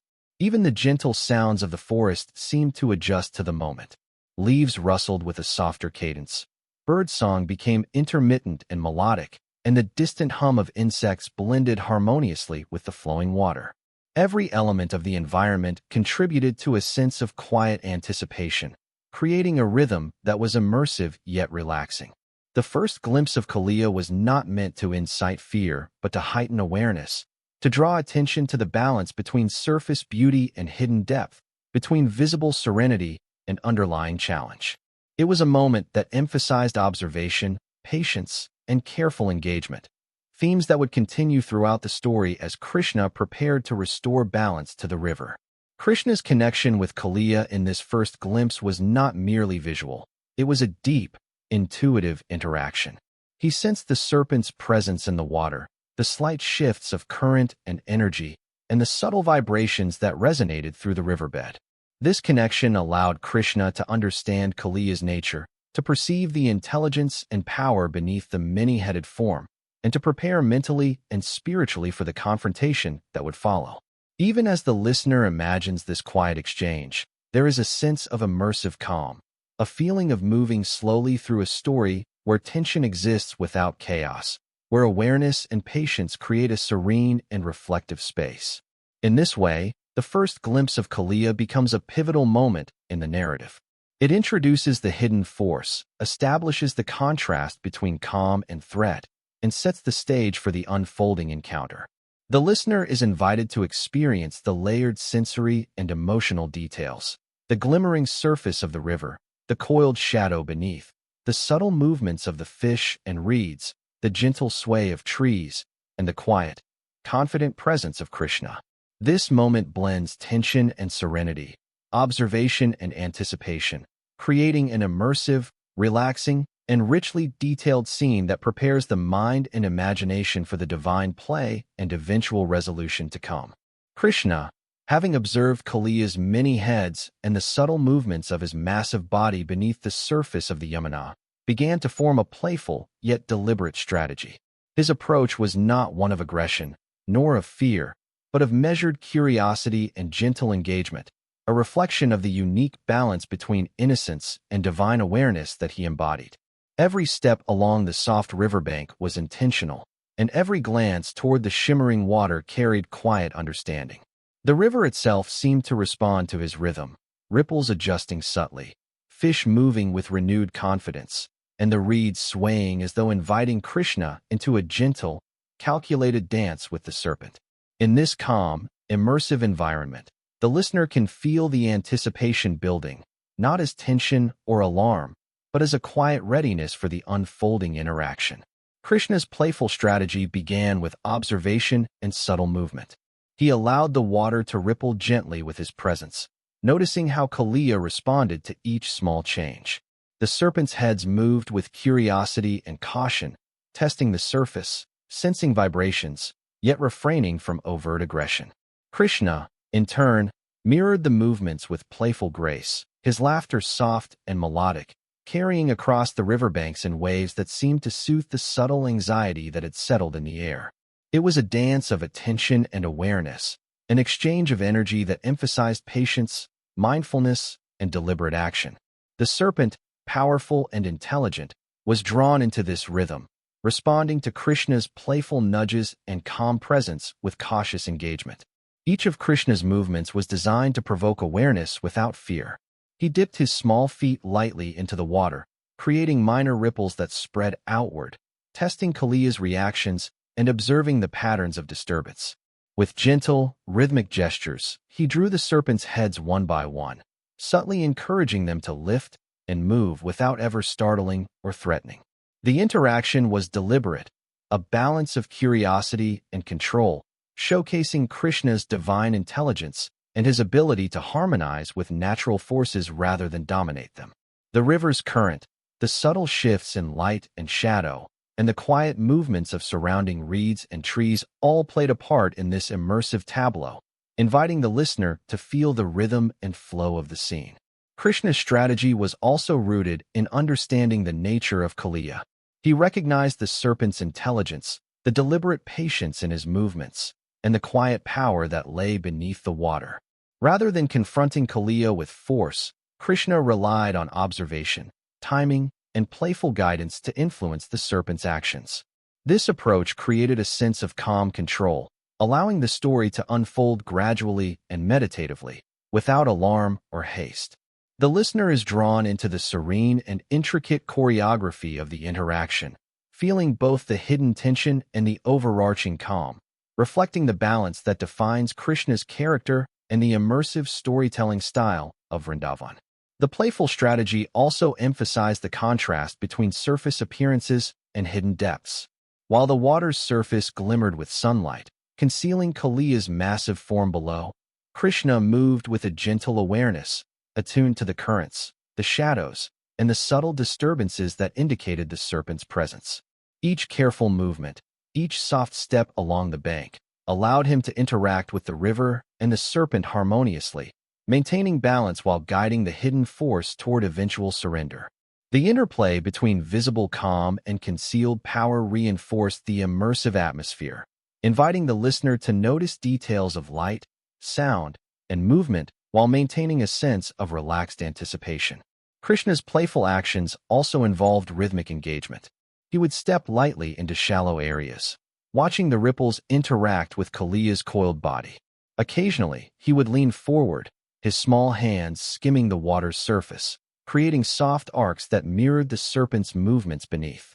Each action was a gentle prompt, designed to elicit response and engagement rather than provoke fear or violence. The serpent, sensing this deliberate curiosity and calm confidence, responded with careful attention, its many heads moving independently yet harmoniously, creating patterns in the water that reflected the dialogue between observer and hidden force. The rhythm of this interaction was almost hypnotic, drawing both Krishna and the listener into a meditative awareness of motion, sound, and energy. The villagers, though observing from a distance, could sense the subtle harmony of Krishna's strategy. They noted the absence of fear in his demeanor, the deliberate nature of his actions, and the calm rhythm of his interaction with the river. This quiet display of skill and awareness reassured them, blending anticipation with serenity and demonstrating that courage need not be loud or forceful. The narrative, rich in sensory detail and reflective rhythm, allowed the audience to experience the interaction in a slow, immersive manner, noticing the gentle lapping of water, the soft sway of reeds, and the faint glimmer of scales beneath the surface. Each of these elements contributed to a sense of layered immersion that is calming, engaging, and deeply reflective. Krishna's playful strategy gradually guided Kaliya to move and rise in controlled patterns. Each of the serpent's heads responded to his gentle nudges, lifting and curving through the water without aggression. The massive coiled body shifted in slow, deliberate arcs, creating a dynamic yet serene tableau that reflected the ongoing negotiation of power and harmony. Krishna's laughter, melodic and soft, rippled across the river, reinforcing the sense of playful guidance and divine confidence. The listener can imagine the interplay of motion, light, and sound, the water glimmering in the sunlight, the serpent's scales reflecting subtle patterns, and Krishna's calm presence orchestrating the rhythm of the scene. This approach also emphasized patience and timing. Krishna understood that balance and harmony could not be achieved through haste or force. Each gesture, each movement, each subtle shift in position was carefully considered, aligning with the natural currents of the river and the patterns of Kaliya's behavior. The resulting interaction was both mesmerizing and meditative, illustrating the gentle power of observation, patience, and playful engagement. The story unfolded slowly, allowing the listener to immerse themselves fully in the sensory and emotional world, noticing the interplay of tension and calm, power and control, threat and serenity. By the end of this segment, Krishna's playful strategy had established a rhythm of engagement with Kaliya, one that emphasized awareness, balance, and the gentle guidance of a divine presence. The serpent, though powerful and intelligent, was drawn into this harmony, responding with curiosity, patience, and subtle movement rather than fear or aggression. The Yamuna itself seemed to flow in alignment with this interaction, its currents carrying the quiet energy of anticipation and transformation, while the surrounding environment, the reeds, trees, birds, and fish, participated in a symphony of calm motion. The listener, immersed in this slow, deliberate unfolding, experiences not only the story, but also a soothing, reflective rhythm, preparing for the eventual resolution and the transformative encounter that defines this narrative.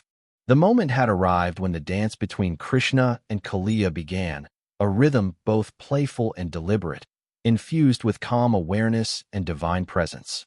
Krishna, small yet confident, stepped into the deeper waters of the Yamuna, his movements gentle but purposeful, each one carefully measured to engage with the serpent without provoking fear or aggression. The water rippled softly with his entrance, spreading outward in gentle waves that mirrored the subtle shifts in the currents below. Kaliya's many heads, initially cautious and watchful, began to respond to this calm, rhythmic approach, rising one by one above the water with deliberate grace, eyes glinting with curiosity and intelligence. There was an almost hypnotic quality to the unfolding scene, a meditative balance of energy, movement, and anticipation that invited the listener to become fully immersed in the sensory world of Vrindavan. As Krishna moved through the water, he began to interact with each of Kaliya's heads, his small hands skimming the surface and creating arcs of gentle ripples. The serpent responded, lifting and turning its heads with an elegance that reflected both its power and its awareness of the child's presence.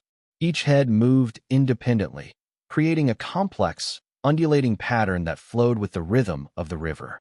Krishna's laughter, soft and melodic, harmonized with the gentle sounds of water and wind, carrying a sense of reassurance and playfulness that echoed across the riverbanks. The villagers, observing from a safe distance, could feel the balance of energy, the careful interplay of caution, curiosity, and guidance, and the subtle reassurance that divine presence brings. The dance was a delicate negotiation between force and harmony. Kaliya's immense strength was balanced by Krishna's calm confidence, his movements deliberate and measured.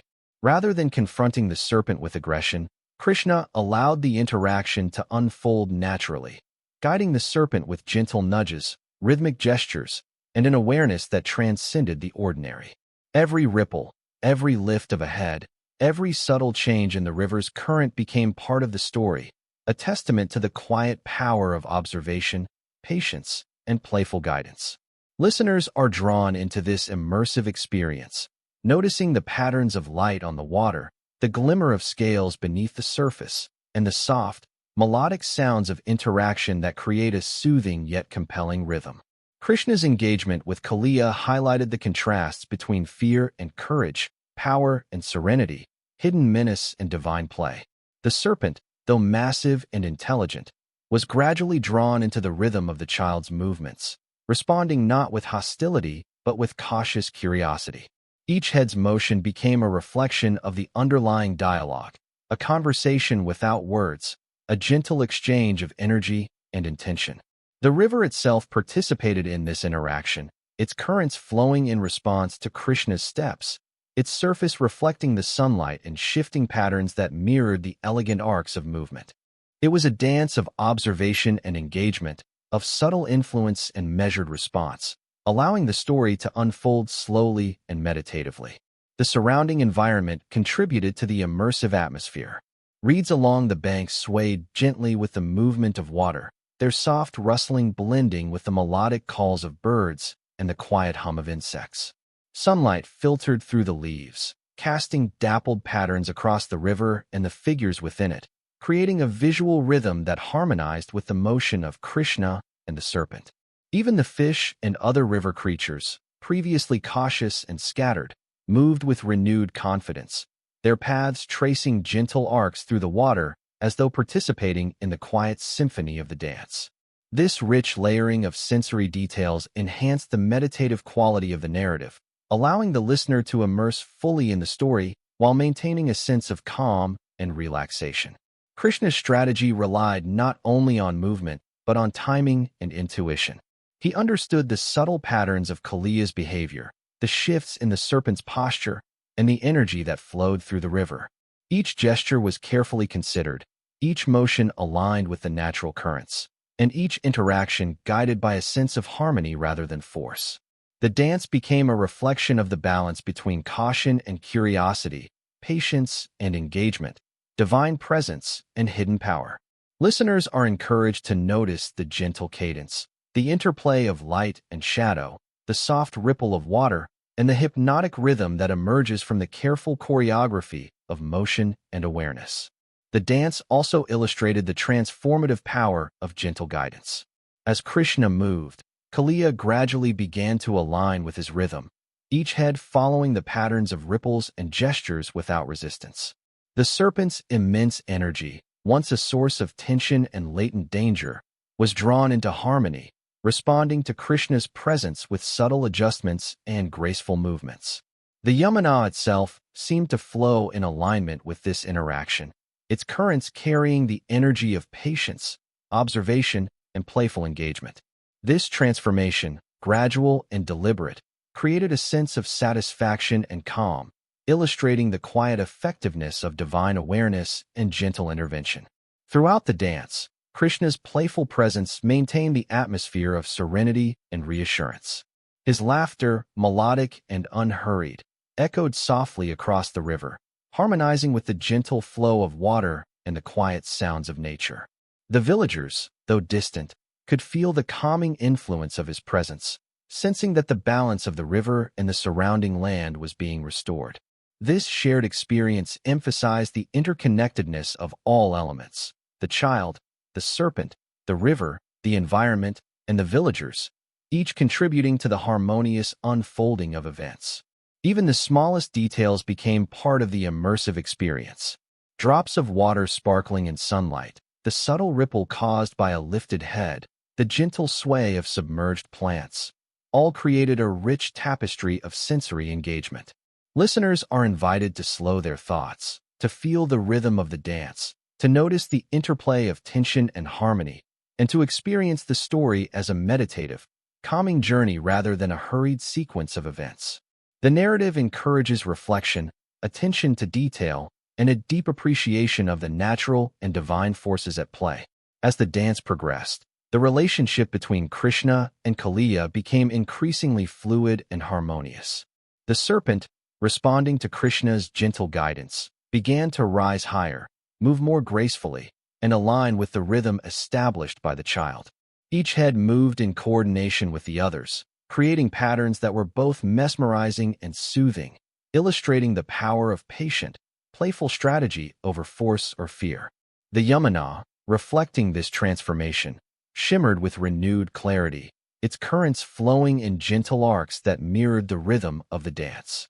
Listeners are immersed in this layered scene, feeling both the subtle tension of hidden power and the calming influence of divine presence, creating a relaxing and reflective experience. Through this extended and deliberate dance, Krishna demonstrated the principles of observation, patience, awareness, and gentle intervention. The serpent, once a source of latent danger, was gradually guided into harmony, while the village, the river, and the natural world participated in the subtle transformation. The listener experiences not only the narrative, but also the meditative rhythm of movement, energy, and sensory detail, entering fully into the immersive world of Vrindavan, the Yamuna, and the divine play of Krishna and Kaliya. As the dance between Krishna and Kaliya continued, a subtle transformation began to unfold within the serpent. Kaliya, whose many heads had once moved independently with caution and latent menace, began to sense a shift in energy, a quiet presence that was neither threatening nor fearful, yet demanded attention. The child before him, small and seemingly innocent, radiated a calm confidence and playful awareness that was unlike anything Kaliya had encountered. It was as if every movement, every ripple, every gentle gesture carried an underlying power, not of aggression, but of balance and understanding. The serpent's glimmering eyes, reflecting the sunlight as they rose above the water, gradually softened, curiosity and awareness blending with the latent tension that had previously defined his presence in the Yamuna. Krishna, attuned to the patterns of the river and the subtle energy shifts within Kaliya, allowed the serpent to notice his own actions without fear or haste. Each playful movement, every measured step into the deeper waters, was deliberate yet gentle, inviting Kaliya to recognize that force was unnecessary, that harmony and awareness could coexist even in moments of potential conflict. The serpent's coiled body, once rigid with latent energy, began to move with a more fluid grace, responding to Krishna's rhythm and aligning with the patterns of water currents. This transformation was gradual, an interplay of observation, engagement, and subtle guidance, allowing Kaliya to realize that his power did not need to dominate, and that cooperation with the child could restore the balance he had disrupted. The natural world around them mirrored this realization. Reeds along the banks swayed softly, as if bowing in acknowledgement of the emerging harmony, while the gentle currents of the river shifted with renewed clarity. Fish moved more confidently beneath the surface, tracing gentle arcs in alignment with the flowing rhythm. Birds overhead sang intermittently, their melodic calls weaving seamlessly with the quiet sounds of the river and the soft rustle of leaves. Even the sunlight seemed to shimmer differently, reflecting in dappled patterns across the water's surface and the serpent's glistening scales. Each element of the environment participated in this subtle transformation, reinforcing the narrative's immersive, meditative quality and allowing the listener to experience the gentle unfolding of awareness, balance, and harmony. Kaliya's realization was not sudden, but a gradual awakening of understanding. The serpent's heads, which had previously moved with caution and suspicion, began to follow Krishna's subtle cues, rising in unison, curving with deliberate grace, and observing the child's movements attentively. There was no longer an undercurrent of hostility or threat, but rather a growing recognition that the child possessed an innate ability to guide without force, to harmonize without dominance, and to instill calm through observation and gentle influence. The dance had become a dialogue of awareness, a silent exchange of energy that reflected the deep intelligence within Kaliya and the divine playfulness of Krishna. Krishna's presence remained soft yet deliberate. He moved with careful rhythm, his laughter melodic but unobtrusive, his gestures fluid, and his focus unwavering. Each gentle step into the water, each playful ripple across the surface, reinforced the realization that Kaliya could choose alignment over defiance, cooperation over resistance. The serpent's movements became more fluid, the energy in the water balanced, and the river itself seemed to respond to this growing understanding. The interplay of visible calm and underlying transformation created a serene, immersive experience, drawing the listener into the sensory world of Vrindavan while maintaining a sense of meditative reflection. The villagers, observing from a safe distance, sensed the subtle change as well. Though they could not see the full extent of the serpent beneath the surface, they noticed the gentle rhythm of Krishna's movements, the soft laughter that carried across the river, and the shift in the river's currents. There was a shared understanding among them, a quiet acknowledgement that the latent menace had begun to transform, guided by the calm awareness and playful intelligence of the child. This collective observation reinforced the immersive quality of the narrative, allowing the listener to feel the gentle balance between latent threat and emerging harmony, and to appreciate the unfolding awareness as a meditative, reflective experience. The first signs of Kaliya's submission were subtle. One by one, the serpent's heads began to move in coordinated arcs, rising and dipping in a rhythm that mirrored Krishna's playful gestures. The massive coiled body beneath the surface adjusted gradually, following the flow of currents without resistance. This movement was not forced but voluntary, a conscious choice arising from the realization that cooperation could coexist with power, that awareness could guide action, and that harmony could be achieved without conflict. The river, shimmering with sunlight and reflecting the movements above and below, became a visual representation of this transformation, a living testament to the gentle power of observation, understanding, and alignment. Krishna's awareness and playful guidance continued to reinforce the transformation. He shifted lightly from foot to foot, letting the water ripple softly with each step, and allowed the serpent to explore the boundaries of his domain without fear. This delicate interplay of freedom and guidance created a dynamic yet serene interaction, a dance of consciousness that emphasized patience, empathy, and the subtle use of divine influence. Kaliya's realization was deepened with each gentle gesture, each rhythmic movement, and each playful interaction, establishing a foundation of trust and understanding that would guide the serpent's actions for the rest of the narrative.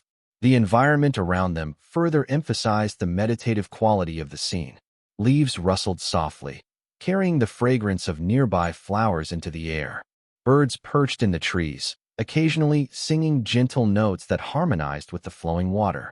Sunlight shifted slowly through the canopy, casting ever-changing patterns on the river's surface.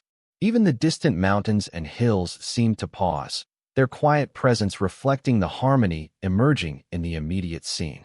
This rich layering of sensory detail allowed the listener to engage fully with the moment, feeling the calm, yet significant transformation taking place between child and serpent, water and observer, harmony and latent threat.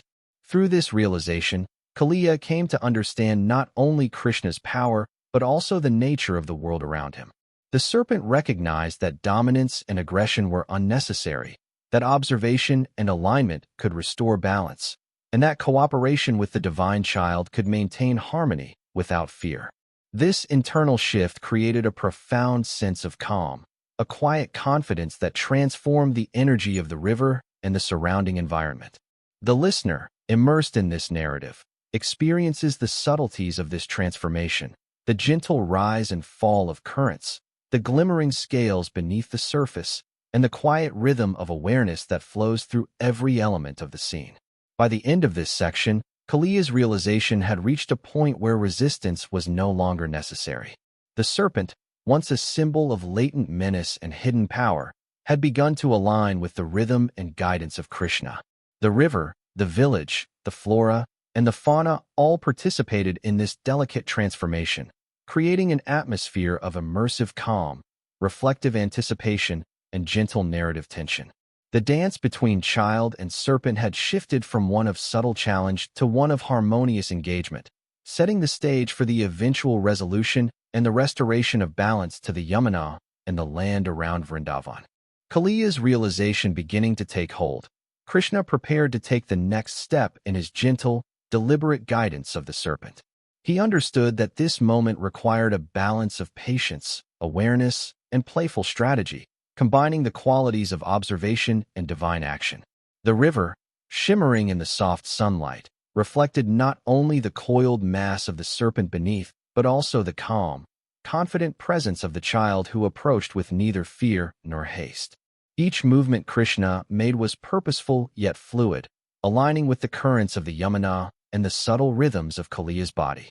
There was no aggression in his actions, only a quiet insistence that harmony and understanding could be achieved through careful engagement and gentle influence. Krishna's approach to subduing Kaliya was as much a psychological engagement as a physical one. He understood that the serpent's power, intelligence, and latent menace were intertwined with his pride and awareness of his domain. Rather than forcing compliance, Krishna relied on a series of subtle gestures, careful positioning, and playful nudges to guide Kaliya toward understanding the necessity of surrender. Each movement in the water was designed to engage the serpent's attention, to invite cooperation, and to establish a rhythm of interaction that emphasized harmony over conflict. The serpent's multiple heads, previously independent and cautious, began to move in coordinated arcs, responding to Krishna's deliberate yet gentle cues. The Yamuna itself seemed to participate in this delicate process. The water's currents shifted subtly in response to Krishna's movements, carrying gentle ripples outward that reflected the growing alignment between child and serpent. Fish and other aquatic life moved with renewed confidence, tracing arcs and circles in harmony with the flowing water. Reeds and grasses along the banks swayed gently, their movement synchronized with the soft rhythm of the river and the dance unfolding within it. Even sunlight played a role, glimmering off the water in dappled patterns that mirrored the serpent's arcs and Krishna's graceful steps. The entire scene became a symphony of motion, observation, and calm energy, immersive and soothing, yet carrying the quiet tension of transformation. Krishna's interaction with Kaliya also highlighted the contrast between power and wisdom, force and harmony. The serpent's strength was immense, yet the child's intelligence, patience, and playful strategy demonstrated that true influence relied not on intimidation, but on subtle guidance and awareness. Each of Krishna's gestures, whether a ripple of water from a dipped hand or a gentle step into a deeper pool, communicated intention and understanding, creating a dialogue that transcended words. The serpent responded, shifting, rising, and curving in graceful patterns that mirrored the rhythm established by Krishna. This interplay was mesmerizing, a slow, deliberate dance that maintained calm, reinforced engagement, and allowed the listener to experience both anticipation and serenity. The moment had arrived when the dance between Krishna and Kaliya began, a rhythm both playful and deliberate, infused with calm awareness and divine presence. Krishna, small yet confident, stepped into the deeper waters of the Yamuna, his movements gentle but purposeful, each one carefully measured to engage with the serpent without provoking fear or aggression. The water rippled softly with his entrance, spreading outward in gentle waves that mirrored the subtle shifts in the currents below. Kaliya's many heads, initially cautious and watchful, began to respond to this calm, rhythmic approach, rising one by one above the water with deliberate grace, eyes glinting with curiosity and intelligence. There was an almost hypnotic quality to the unfolding scene, a meditative balance of energy, movement, and anticipation that invited the listener to become fully immersed in the sensory world of Vrindavan. As Krishna moved through the water, he began to interact with each of Kaliya's heads, his small hands skimming the surface and creating arcs of gentle ripples. The serpent responded, lifting and turning its heads with an elegance that reflected both its power and its awareness of the child's presence. Each head moved independently, creating a complex, undulating pattern that flowed with the rhythm of the river. Krishna's laughter, soft and melodic, harmonized with the gentle sounds of water and wind, carrying a sense of reassurance and playfulness that echoed across the riverbanks. The villagers, observing from a safe distance, could feel the balance of energy, the careful interplay of caution, curiosity, and guidance, and the subtle reassurance that divine presence brings. The dance was a delicate negotiation between force and harmony. Kaliya's immense strength was balanced by Krishna's calm confidence, his movements deliberate and measured. Rather than confronting the serpent with aggression, Krishna allowed the interaction to unfold naturally, guiding the serpent with gentle nudges, rhythmic gestures, and an awareness that transcended the ordinary. Every ripple, every lift of a head, every subtle change in the river's current became part of the story, a testament to the quiet power of observation, patience, and playful guidance. Listeners are drawn into this immersive experience, noticing the patterns of light on the water, the glimmer of scales beneath the surface, and the soft, melodic sounds of interaction that create a soothing yet compelling rhythm. Krishna's engagement with Kaliya highlighted the contrasts between fear and courage, power and serenity, hidden menace and divine play. The serpent, though massive and intelligent, was gradually drawn into the rhythm of the child's movements, responding not with hostility but with cautious curiosity. Each head's motion became a reflection of the underlying dialogue, a conversation without words, a gentle exchange of energy and intention. The river itself participated in this interaction, its currents flowing in response to Krishna's steps, its surface reflecting the sunlight and shifting patterns that mirrored the elegant arcs of movement. With Krishna's guidance and the gentle rhythm of their interaction, Kaliya began to understand the need to leave the Yamuna and restore balance to the river and its surroundings. The serpent, whose coiled form had once represented latent menace and hidden power, now moved with deliberate grace, responding to Krishna's subtle cues and aligning with the divine rhythm established through playful engagement. Each head lifted and dipped in coordinated patterns, the movements fluid and harmonious, reflecting both awareness and compliance.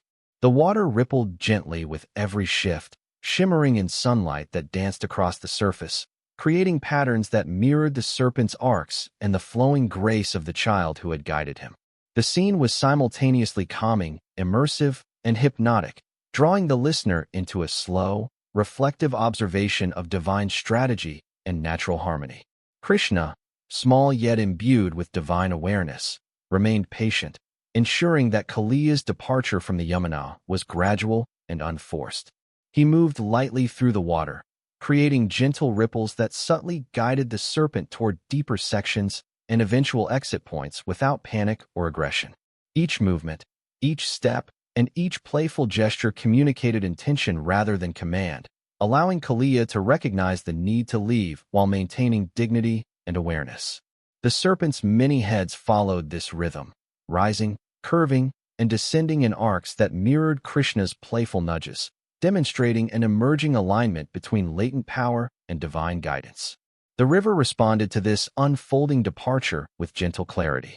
Currents shifted subtly to create smooth pathways for Kaliya, and the glimmering surface reflected the interplay of light and shadow as the serpent moved away.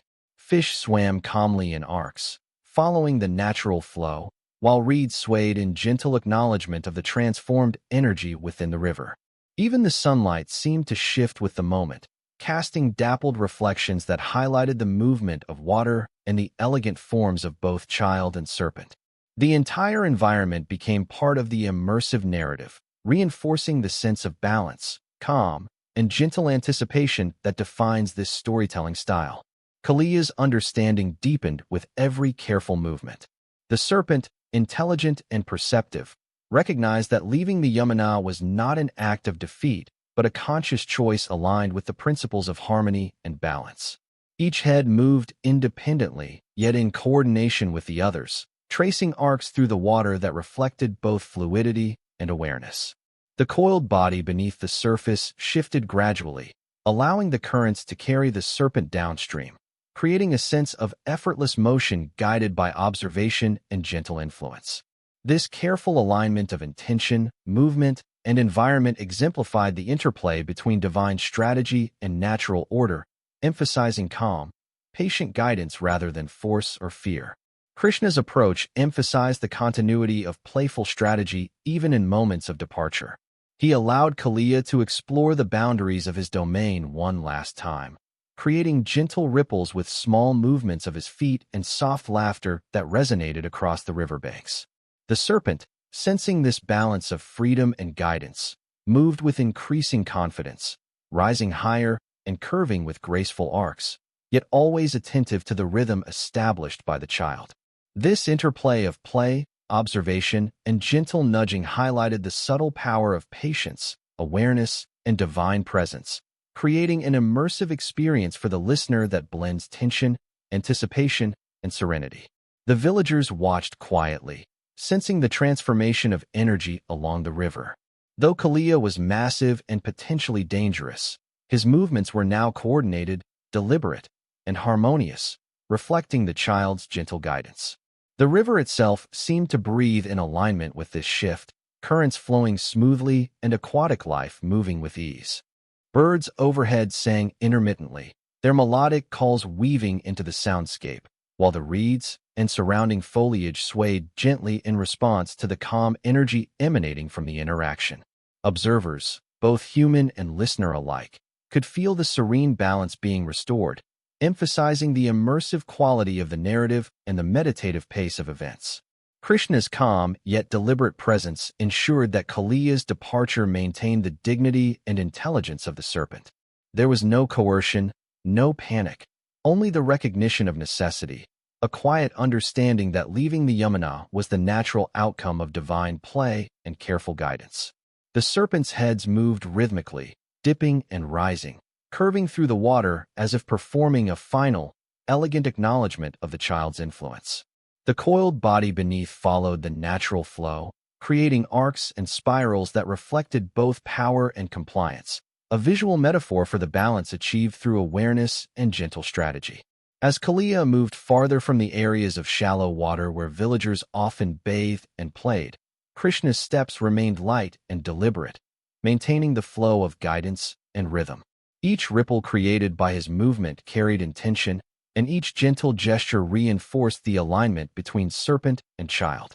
The Yamuna's currents seemed to amplify this harmony, flowing in smooth arcs that facilitated Kaliya's graceful exit without resistance.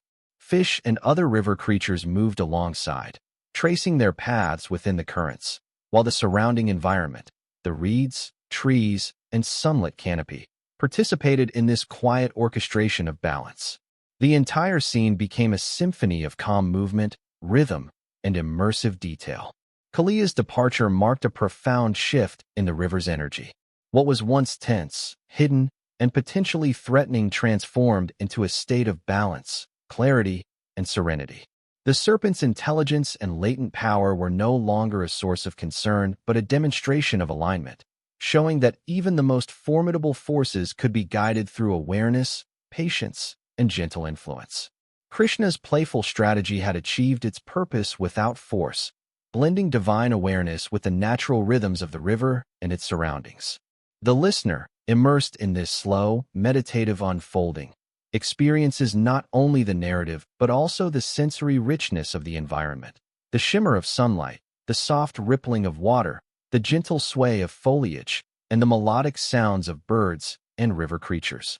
As Kaliya moved into deeper waters and eventually away from the main areas of the Yamuna, the river regained its full calm. Currents flowed with steady clarity, sunlight danced on the surface, and the aquatic life resumed its natural patterns of movement. Krishna, standing calmly in the shallow waters, observed the serpent's final arcs with quiet satisfaction. The playful yet deliberate strategy had achieved balance, harmony, and restoration without conflict or fear. This moment, rich in sensory detail and reflective rhythm, invites the listener to settle into a state of calm observation, to feel the serene flow of water and energy, and to immerse fully in the meditative quality of divine intervention and natural alignment. By the end of this section, Kaliya's exit was complete, the river's balance restored, and the villagers' sense of safety and serenity reinforced. The narrative highlighted the power of awareness, patience, and gentle strategy, emphasizing the harmonious integration of divine guidance with natural forces. Listeners are encouraged to reflect on the calm, yet transformative sequence, noticing the interplay of light, movement, and sound, and experiencing the story as a slow, immersive journey of observation, play, and eventual resolution. The Yamuna, once disturbed by hidden menace, now flowed with clarity, rhythm, and serenity, a living testament to the effectiveness of Krishna's playful wisdom and gentle engagement. With Kaliya safely departed from the Yamuna, a sense of profound relief and joy spread throughout Vrindavan. The village, previously tense with the knowledge of the serpent's presence in the river, now resonated with calm, laughter, and quiet celebration. Children cautiously approached the riverbanks once more, observing the flowing water with curiosity and delight, while the adults exchanged smiles and soft murmurs of gratitude for Krishna's gentle yet decisive intervention. The river itself seemed to echo this shift in energy, its currents flowing smoothly and rhythmically, reflecting sunlight that danced across the surface in glimmering patterns. Every ripple, every shimmer, and every gentle splash became part of a living tapestry of harmony and restored balance, inviting both villagers and listeners into a serene, reflective state of awareness. Krishna, small and radiant, moved along the banks, his presence at once playful and divine, a reminder of the calm assurance that had guided the village through weeks of hidden tension. His laughter, soft and melodic, carried across the water, mingling with the gentle rustling of reeds and the distant songs of birds. Children, emboldened by the sense of safety, began to play near the shallow waters, their laughter harmonizing with the river's gentle flow. Krishna's playful interactions with them were filled with grace and warmth, reinforcing the calm, immersive tone of the environment. Every gesture, every smile, every light step on the riverbank was an extension of his divine presence, creating an atmosphere that was both joyous and soothing, perfect for reflective storytelling. The villagers began to gather along the riverbanks, exchanging stories and reflections on the events that had unfolded. There was no urgency, no sense of chaos, only a gentle sharing of observation and appreciation.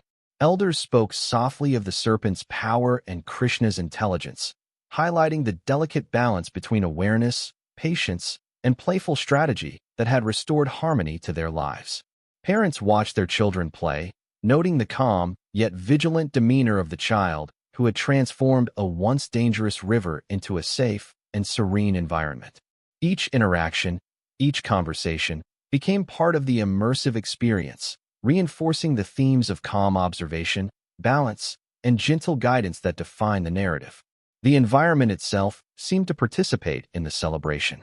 Reeds swayed gracefully in the gentle breeze, sunlight shimmered across the rippling water, and birds perched in the trees above, singing melodic notes that harmonized with the laughter of children and the soft sounds of the river. Even the distant hills and forests seemed to join in, their quiet presence amplifying the sense of balance and harmony that had been restored. Listeners are invited to notice these details, to immerse themselves in the layers of sensory richness, and to feel the meditative calm that arises from observing nature, human joy, and divine intervention working in harmony. Krishna's interaction with the villagers further emphasized the gentle, immersive quality of the narrative. He moved slowly among them, offering soft gestures of reassurance, playful nudges, and warm smiles. Each child who approached received attention, not in a hurried or disruptive manner, but in a way that encouraged confidence, curiosity, and joy. Adults, too, observed and reflected, noting the quiet wisdom embedded in each of Krishna's actions. This balance of playful guidance and serene presence reinforced the immersive storytelling style, allowing the listener to feel both the narrative's gentle rhythm and the layered harmony of the village's restored life.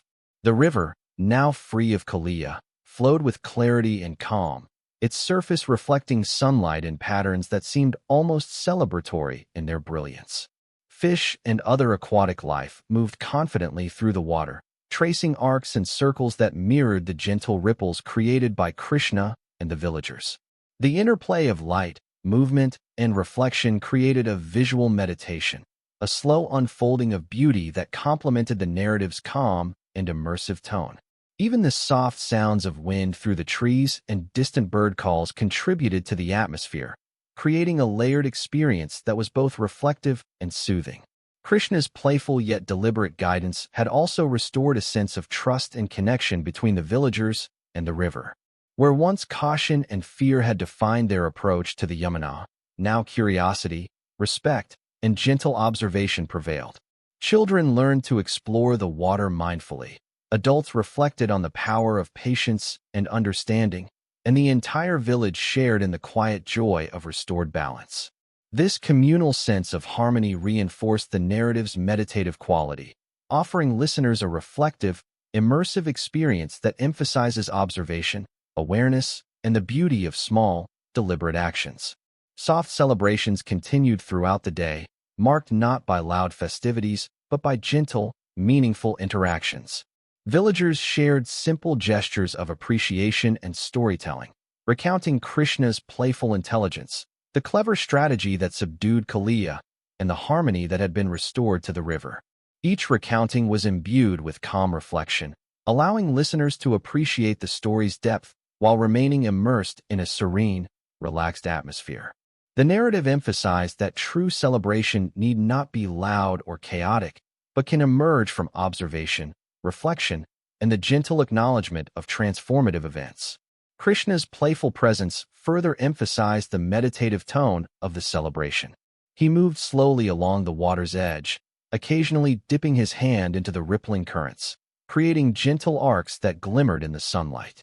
His laughter, melodic and unhurried, encouraged children to play mindfully and adults to reflect quietly, reinforcing the immersive, serene quality of the environment. The river, the village, and the surrounding natural elements all harmonized with Krishna's actions, creating a layered, sensory-rich tableau that drew the listener fully into the calm, reflective world of Vrindavan. As the day drew on, a gentle sense of continuity emerged. The river, now clear and balanced, flowed steadily, reflecting the soft light of the sun as it began to descend toward the horizon. Shadows lengthened across the riverbanks, blending with the shimmering water in a soothing interplay of light and motion. Villagers slowly began to return to their homes, carrying with them a sense of calm, joy, and reflective satisfaction. The playful, gentle guidance of Krishna had not only restored balance to the Yamuna, but had also created an enduring sense of harmony, awareness, and community that would ripple through their lives in subtle, lasting ways. By the end of the section, Vrindavan was enveloped in a calm, reflective celebration, marked by gentle joy, observation, and the quiet acknowledgement of Krishna's divine presence. The river flowed serenely, the villagers engaged in mindful interactions, and the natural environment participated in the ongoing sense of balance and harmony. Listeners are invited to experience the layers of sensory detail, the rhythmic flow of water, the melodic sounds of laughter and birdsong, and the serene energy of restored order. The scene exemplifies the immersive, sleep-friendly storytelling style, emphasizing calm observation, gentle strategy, and the quiet beauty of transformation and harmony.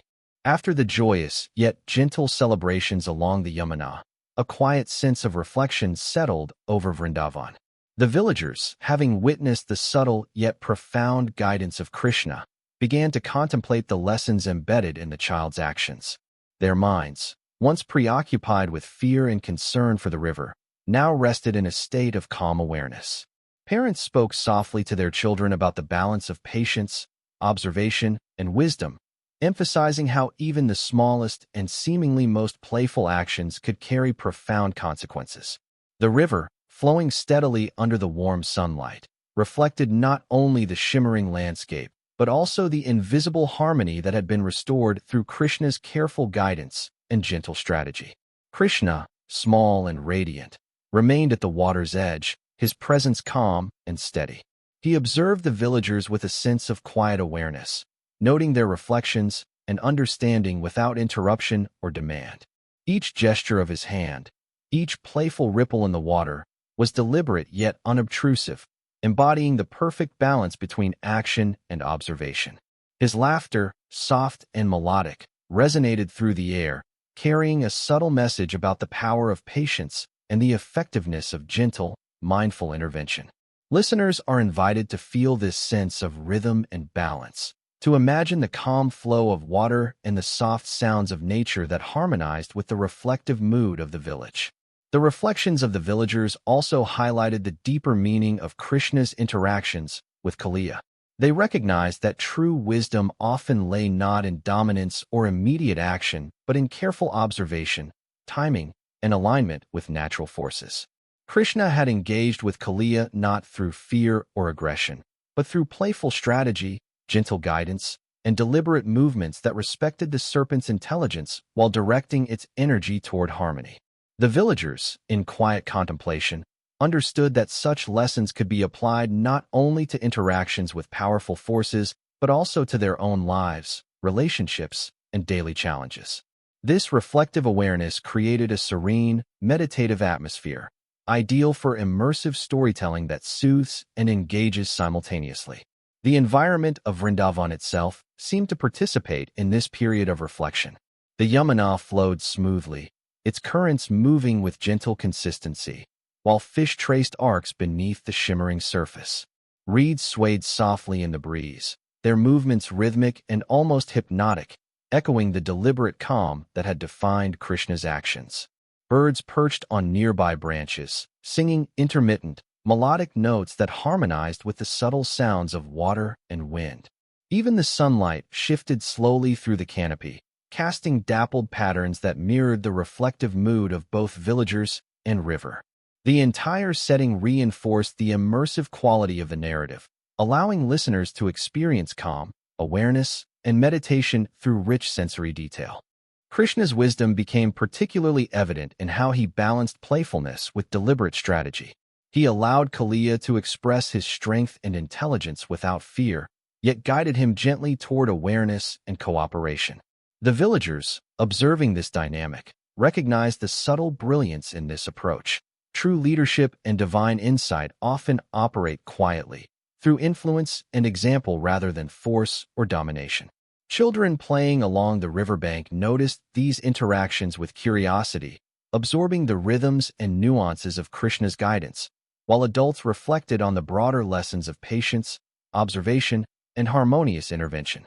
The entire scene encouraged mindfulness, a slow contemplation of both natural and divine rhythms, and an appreciation for the interconnectedness of all elements. The reflective mood also emphasized contrast, showing how fear and tension could be transformed into calm and harmony through awareness and strategy. Where once the river had been a source of hidden danger, now it represented balance, beauty, and the potential for gentle transformation. Kaliya's intelligence and latent power, previously a source of concern, had been redirected through Krishna's playful wisdom, demonstrating the profound effectiveness of observation, timing, and alignment. Villagers quietly considered these lessons, noticing how small, deliberate actions could yield significant outcomes, and appreciating the balance between guidance, play, and restraint. This reflection provided a layered experience for listeners, blending narrative immersion with meditative calm. Krishna's presence continued to offer subtle, ongoing lessons. His movements along the riverbank were deliberate yet light, each gesture reinforcing the rhythm of observation and reflection.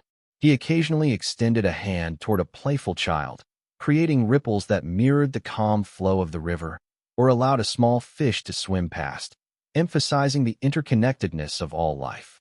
Each of these subtle interactions became part of the immersive experience, highlighting how awareness and gentle guidance can restore balance without coercion or force.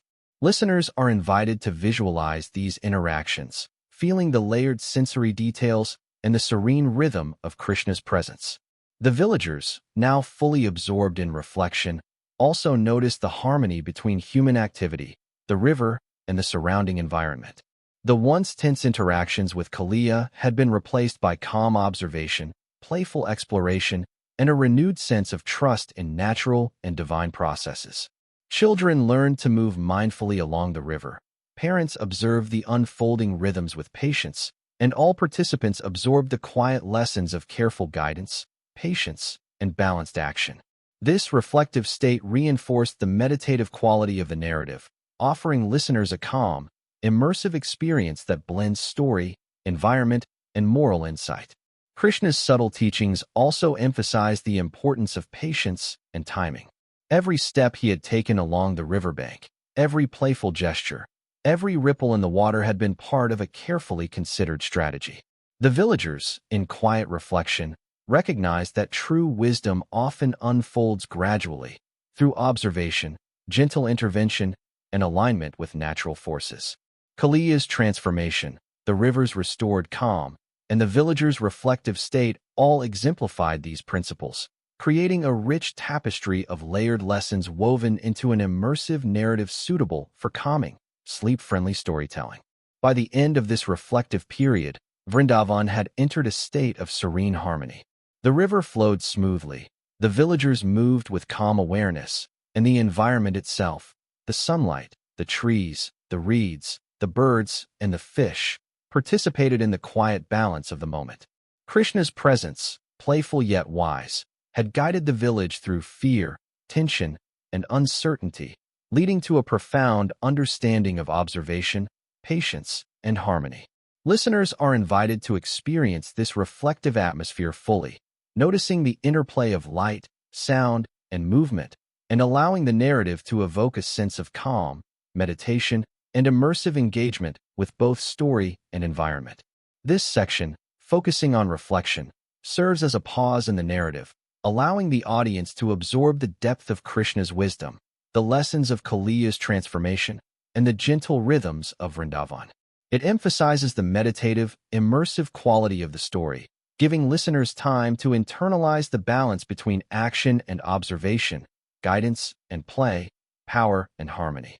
The calm, reflective atmosphere prepares the audience for the remaining sections of the story, reinforcing the overall rhythm and sleep-friendly tone of the long-form narrative. Following the reflective period after Kaliya's departure, the villagers of Vrindavan began to internalize the lessons demonstrated by Krishna's actions. The quiet ripples of the Yamuna and the gentle flow of its waters mirrored the subtle, yet powerful teachings that had unfolded along its banks. Parents spoke softly to their children about the importance of patience and observation, emphasizing that understanding and harmony often come not through force or haste, but through careful attention to the natural rhythm of life. The villagers collectively began to recognize that Krishna's playful guidance had not only restored balance to the river, but had also provided enduring insights into the principles of awareness, empathy, and mindful intervention. Each interaction, each observation, became a quiet lesson, encouraging calm reflection and thoughtful consideration of one's actions.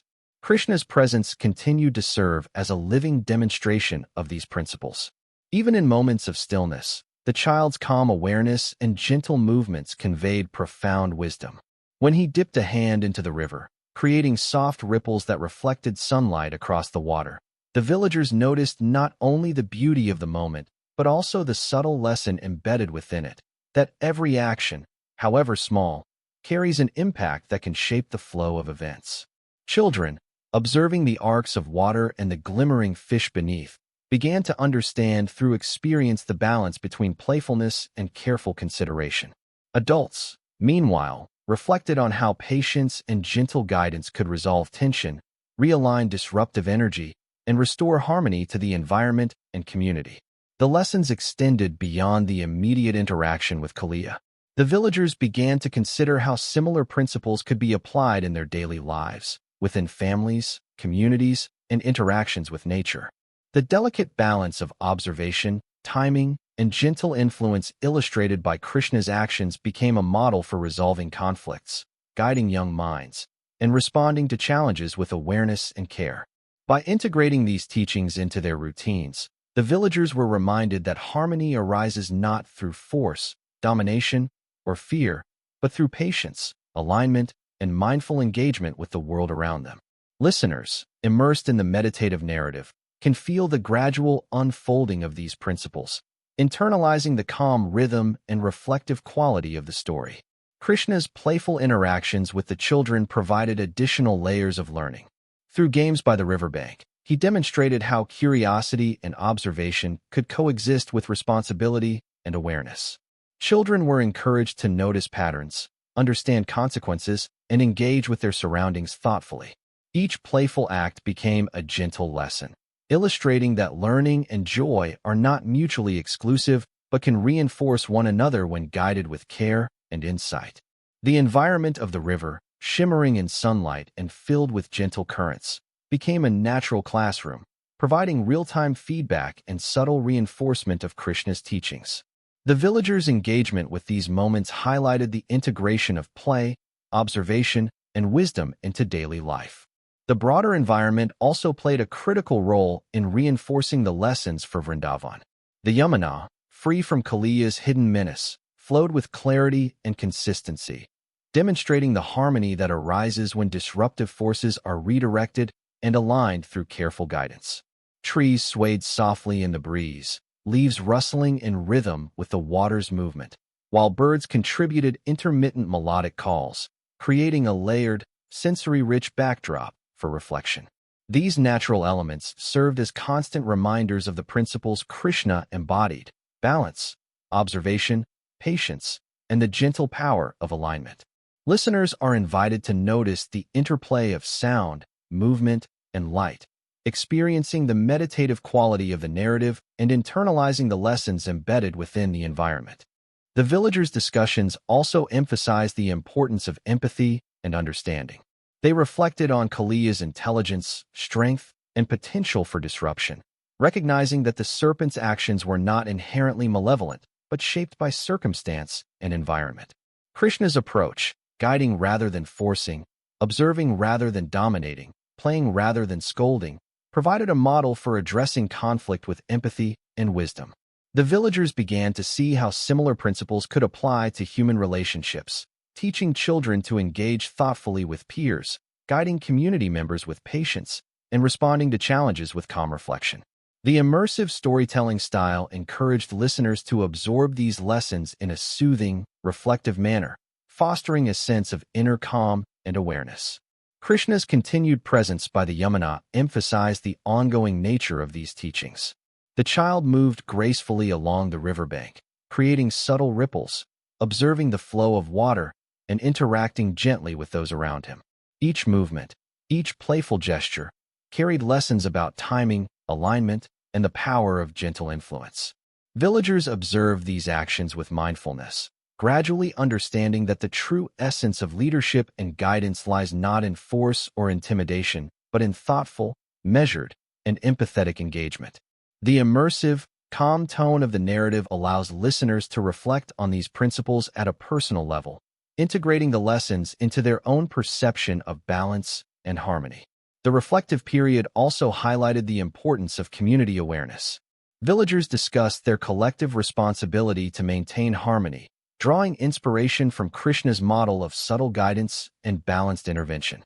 Each individual, whether child or adult, could contribute to the broader rhythm of the village through observation, mindful action, and careful attention to consequences. The Yamuna, now flowing freely and clearly, served as a metaphor for the benefits of collaborative awareness and alignment with natural and social rhythms. Listeners can imagine themselves as part of this reflective environment, absorbing the narrative's calm, immersive qualities while internalizing its gentle moral lessons. Through these ongoing lessons, Vrindavan began to cultivate a culture of awareness, patience, and reflection. The villagers moved with renewed calm, mindful of their interactions with one another, the river, and the natural environment. Children learned to observe first, respond thoughtfully, and engage playfully yet responsibly. Adults reflected on how subtle guidance, patience, and empathy could restore balance in various aspects of life. The Yamuna's calm flow became a continuous reminder of the power of harmony, observation, and gentle influence, reinforcing the immersive, reflective experience for both villagers and listeners. By the end of this section, the lessons for Vrindavan were clear and deeply internalized. The villagers had witnessed, participated in, and reflected upon the balance between patience and action, observation and guidance, playfulness and wisdom. Krishna's playful yet deliberate strategies had provided a template for living in alignment with natural rhythms, responding thoughtfully to challenges, and cultivating empathy in all interactions. The narrative's immersive, calm, and reflective style allowed listeners to absorb these lessons gradually, feeling the gentle flow of energy, awareness, and balance that pervaded Vrindavan in the aftermath of Kaliya's departure. This section reinforces the themes of observation, patience, empathy, and alignment, providing a reflective pause that emphasizes the transformative power of gentle guidance and mindful action.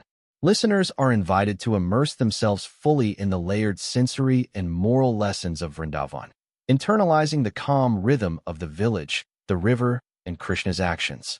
The story's tone remains soothing, meditative, and immersive, offering a perfect foundation for the remaining sections of the narrative, which will continue to explore divine play, reflection, and the subtle beauty of harmonious living.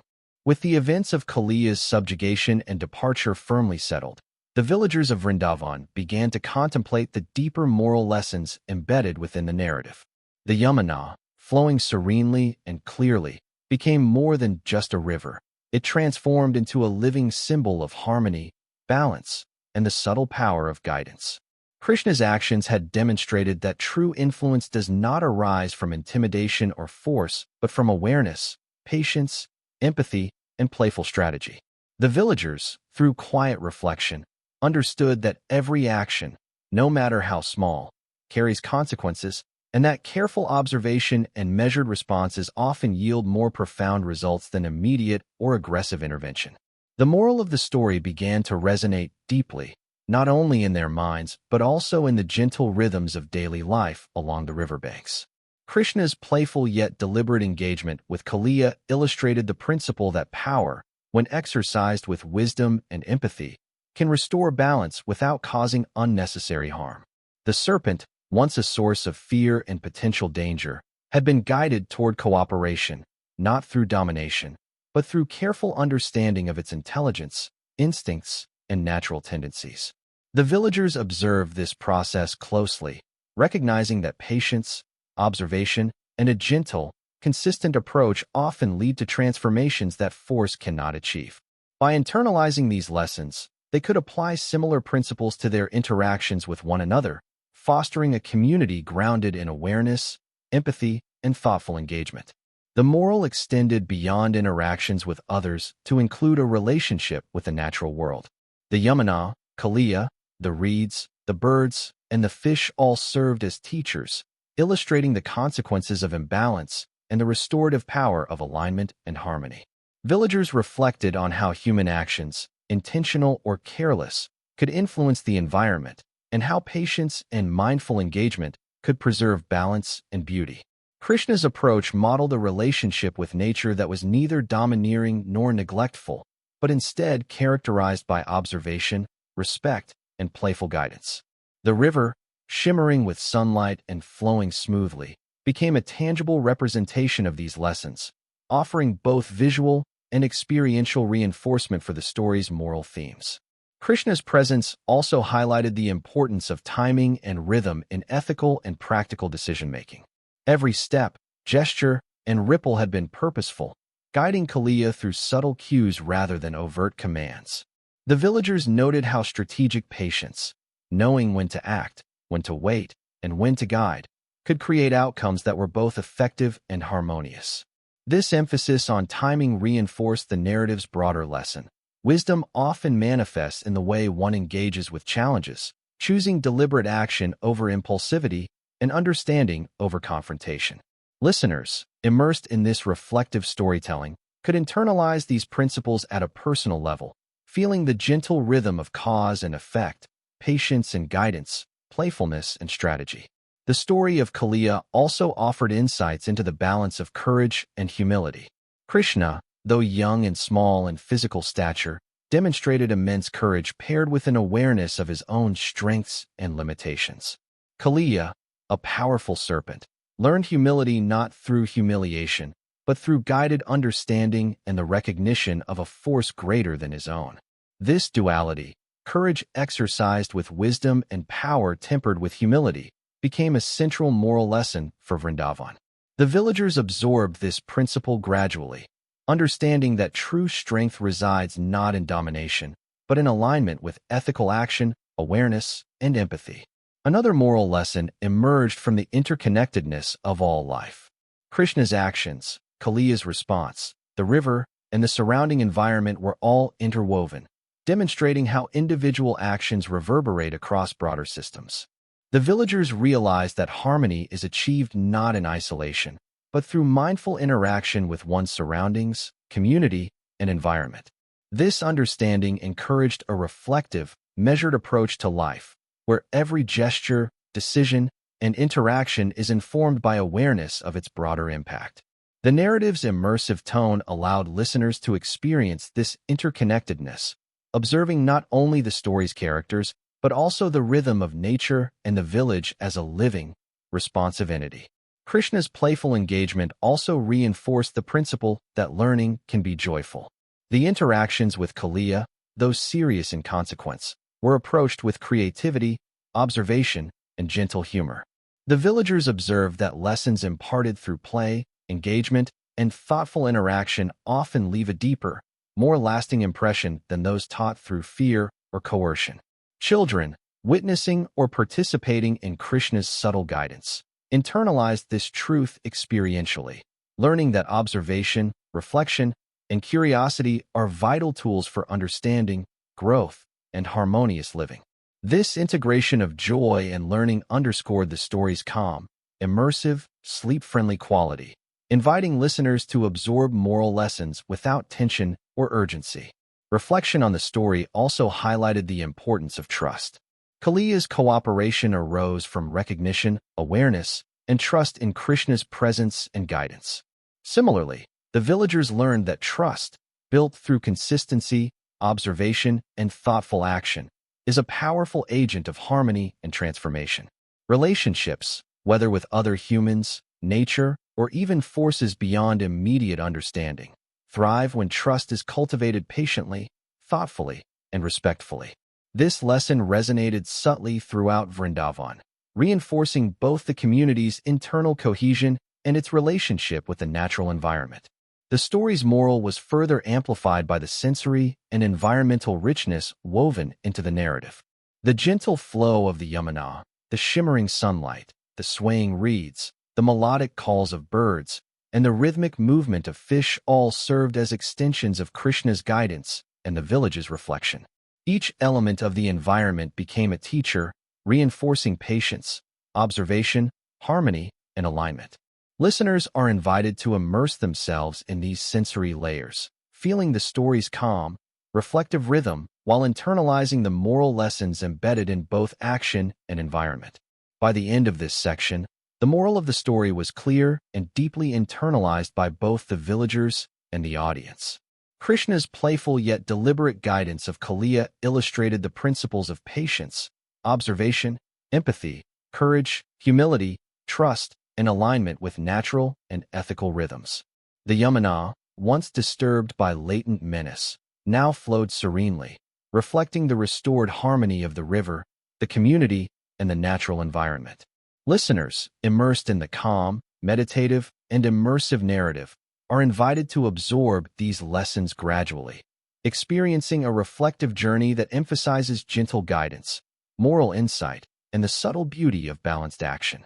This section, centered on moral reflection, reinforces the immersive storytelling style, combining sensory richness, layered narrative depth, and meditative pacing to deliver a calm, sleep-friendly exploration of ethical and practical wisdom. It sets the stage for the concluding sections of the story, which will continue to weave reflection, celebration, and the enduring influence of Krishna's divine play into the lives of Vrindavan and its listeners. With the moral lessons of Kaliya's story firmly absorbed, Vrindavan settled into a period of serene reflection and restored harmony. The river flowed calmly, its surface glimmering with sunlight that danced across gentle ripples, and the once tense air carried a new sense of peace and balance. Villagers moved slowly along the banks, observing the water, the flora, and the wildlife with a quiet awareness that reflected their internalized lessons. Children, playing carefully and mindfully, traced arcs in the shallow water, mimicking the gentle movements they had witnessed in Krishna's interactions with the serpent. The adults, too, walked with measured steps, sharing soft words of reflection and gentle laughter, their conversations infused with the calm understanding of patience, observation, and thoughtful guidance. Krishna's presence remained a subtle but powerful influence on the environment and the villagers' behavior. He moved lightly along the riverbank, occasionally dipping a hand into the Yamuna, creating ripples that carried gentle energy across the surface. Each ripple, each gesture, reinforced the ongoing rhythm of reflection, harmony, and balance, inviting both villagers and listeners to immerse themselves in a sense of calm observation. The child's playful yet deliberate movements reminded all who watched that harmony could be cultivated not only through action, but also through awareness, timing, and alignment with natural forces. The sensory environment, the glimmering water, swaying reeds, melodic birdsong, and rustling leaves, served as a living backdrop, reinforcing the narrative's meditative and immersive qualities. The villagers began to notice subtle changes in themselves and their surroundings, a testament to the enduring impact of Krishna's guidance. The river, previously disturbed by Kaliya's presence, now seemed to reflect the inner calm of the community. Fish swam confidently through the clear water, and the riverbanks appeared more vibrant as the reeds swayed gently in the breeze. Birds, previously cautious, sang freely, their melodies blending harmoniously with the soft laughter of children and the gentle sounds of flowing water. Even the sunlight seemed to participate, glimmering across the surface in patterns that mirrored the rhythmic, meditative movements of both Krishna and the villagers. The sense of restored balance was palpable, creating an immersive sensory experience for listeners that emphasized calmness, reflection, and harmony. Krishna's guidance, though playful and gentle, had achieved profound and lasting effects. The villagers had witnessed firsthand the power of patience, observation, and subtle influence, and they now carried these lessons into their daily lives. Conflicts were approached with thoughtful reflection rather than impulsive action, and interactions with both humans and nature were guided by empathy, awareness, and respect. Children learned the importance of balance between play and mindfulness, while adults reflected on the value of aligning personal actions with ethical and natural rhythms. The entire community moved as though participating in a collective meditation, embodying the story's calm, immersive lessons in every step, gesture, and observation. The Yamuna itself became a teacher of balance and harmony. The river's flow, free of disruption, demonstrated the effect of aligned intentions and thoughtful intervention. Kaliya's departure had restored natural rhythms, and the river now carried a sense of serenity and clarity that mirrored the internal state of the villagers.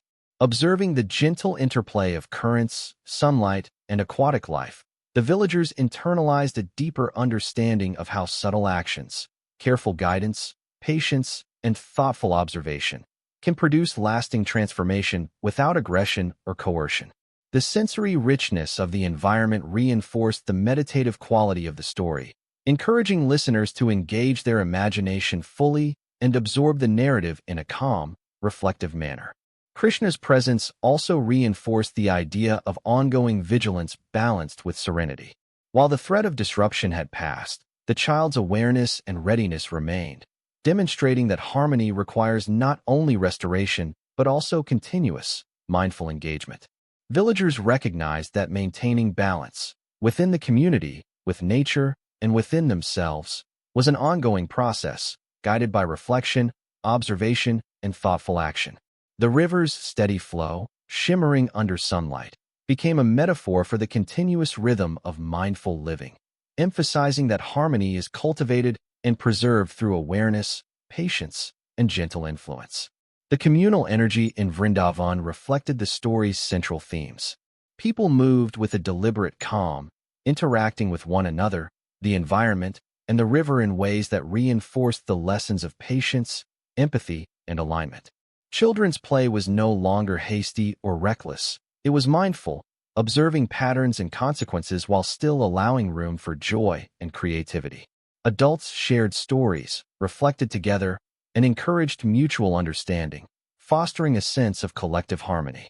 This slow, reflective pace reinforced the immersive and sleep-friendly tone of the narrative, allowing listeners to absorb not only the story itself, but also the subtle rhythms of balance, observation, and thoughtful interaction. Krishna's playful interactions continued to model the delicate balance between joy and responsibility. Small gestures, a splash of water here, a gentle toss of a floating leaf there, served as reminders that even playful actions carry influence and can be used to guide, teach, or restore balance. The villagers observed these nuances, internalizing the principle that wisdom and guidance often emerge in quiet, subtle moments rather than in grand or forceful demonstrations.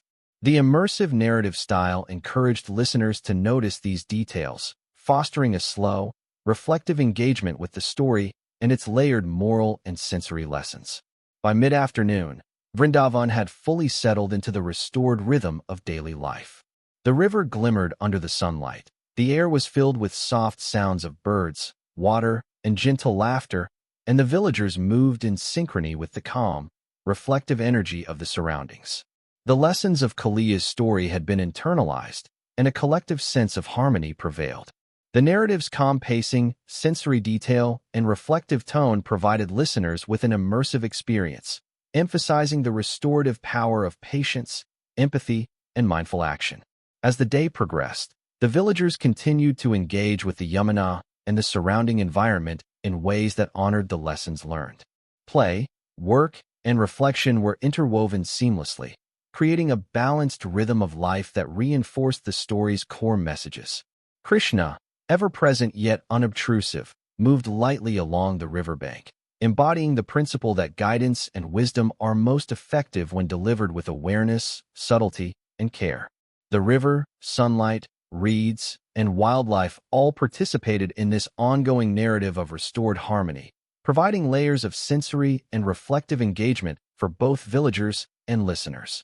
By the end of this section, Vrindavan had entered a state of enduring calm, balance, and reflective harmony. The villagers, the river, and the surrounding environment all bore witness to the transformative effects of patience, observation, empathy, and playful yet deliberate guidance.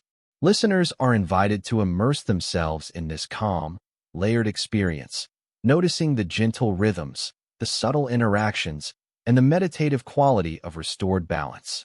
The narrative serves as both a conclusion to Kaliya's journey and a reflection on the enduring power of calm, thoughtful action, preparing the audience for the final section that will weave together lasting lessons, closure, and serene resolution. As the day gradually gave way to evening, Vrindavan settled into a tranquil rhythm that reflected the lasting impact of Krishna's guidance and the gentle resolution of Kaliya's story. The sunlight, softened by the approaching twilight, shimmered across the Yamuna, casting elongated reflections and a warm, golden glow upon the calm water. Villagers moved slowly along the riverbanks, speaking in hushed tones, their gestures deliberate and unhurried. Children paused in their play, observing the ripples of the water and the serene presence of Krishna, whose small, radiant figure seemed almost woven into the very fabric of the river and its surroundings. The gentle sounds of flowing water, rustling leaves, and distant bird calls blended seamlessly, creating a layered sensory environment that invited quiet reflection, calm observation, and meditative immersion. Krishna, ever playful yet deliberately mindful, moved softly along the river's edge. Each step, each tilt of the head, and each small gesture of his hand created subtle ripples in the water that seemed to echo the lessons of the day. His laughter, light and melodic, carried across the river, blending with the ambient sounds to create a soothing soundscape. He watched the children with gentle attention, encouraging careful observation, playful creativity, and mindful engagement with the natural world. Villagers observed him quietly, reflecting on the profound balance of patience, wisdom, and playful strategy that had restored harmony not only to the Yamuna, but also to their hearts and minds. This moment of serene observation allowed both villagers and listeners to absorb the layered lessons embedded in Krishna's presence, the river, and the surrounding environment. The Yamuna itself, free from disruption, mirrored the calm and clarity that now defined Vrindavan. Its currents flowed steadily, reflecting the hues of twilight and the subtle movements of reeds and floating leaves. Fish glided gracefully beneath the surface, tracing arcs that harmonized with the gentle ripples above. Birds perched quietly on branches, their occasional calls punctuating the otherwise tranquil atmosphere. The river became a living meditation, a mirror of balance and harmony, inviting reflection on the principles demonstrated by Krishna's playful engagement with Kaliya. The villagers, fully immersed in this environment, felt a profound sense of interconnectedness between their actions, the natural world, and the divine guidance that had shaped their day. Evening offered a natural pause for reflection, a gentle invitation to internalize the lessons of patience, observation, and thoughtful action. The villagers gathered along the banks, sharing quiet words about the events that had unfolded, recounting details of Krishna's guidance and Kaliya's transformation. Their conversations were filled with calm wonder, soft laughter, and gentle awe, reinforcing the immersive and reflective quality of the narrative. They discussed the subtle ways in which wisdom can manifest, through play, observation, and alignment with natural forces, reminding one another that even the smallest, most deliberate actions can influence the flow of events and restore balance in powerful ways. Krishna's continued presence highlighted the integration of playfulness with responsibility. Each ripple he created, each small interaction with the children or the river, embodied the principle that joy and awareness are not mutually exclusive but can coexist harmoniously. Observing these subtle lessons, the villagers were reminded that every gesture, every movement, and every thoughtful choice contributes to the overall harmony of life. This immersive, calm storytelling style allowed listeners to not only follow the narrative, but also to feel the rhythmic pulse of balance, reflection, and gentle guidance flowing through both the environment and the story itself. The moral and reflective dimensions of the story were reinforced through the sensory richness of the evening. The interplay of fading sunlight and water reflections, the rustling of leaves in the gentle evening breeze, the melodic calls of distant birds, and the occasional soft laughter of children created a layered tapestry of calm and contemplation. These sensory details served to deepen the listener's immersion, encouraging a meditative state in which the lessons of patience, empathy, observation, and gentle guidance could be absorbed naturally and slowly, without pressure or urgency. The narrative's pace mirrored the gradual transition from day to night, reflecting the subtle, unfolding rhythm of understanding and reflection. Krishna's guidance also emphasized the enduring nature of wisdom and the quiet power of ongoing presence. While the immediate challenge of Kaliya had been resolved, his actions left behind a template for how harmony can be maintained in everyday life.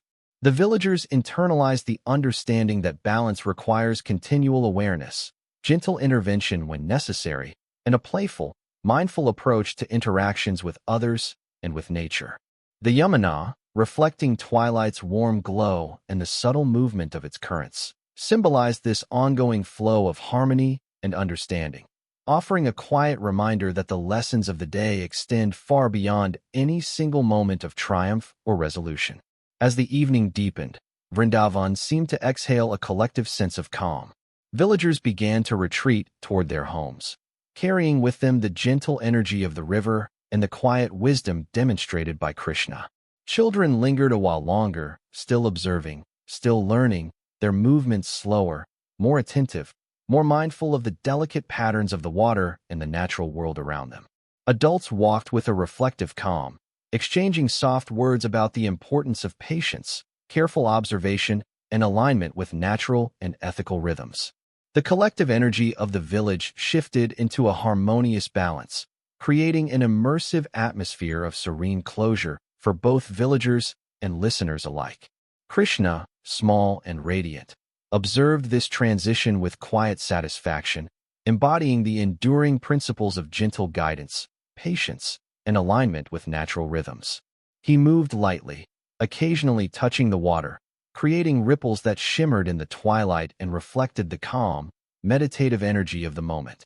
The villagers, aware of the child's subtle presence and playful wisdom, felt a deep sense of gratitude and harmony, understanding that the lessons of observation, empathy, patience, and joyful engagement had been woven into the very fabric of their community and their environment. By the end of the evening, Vrindavan had fully embraced the tranquil rhythm of restored harmony.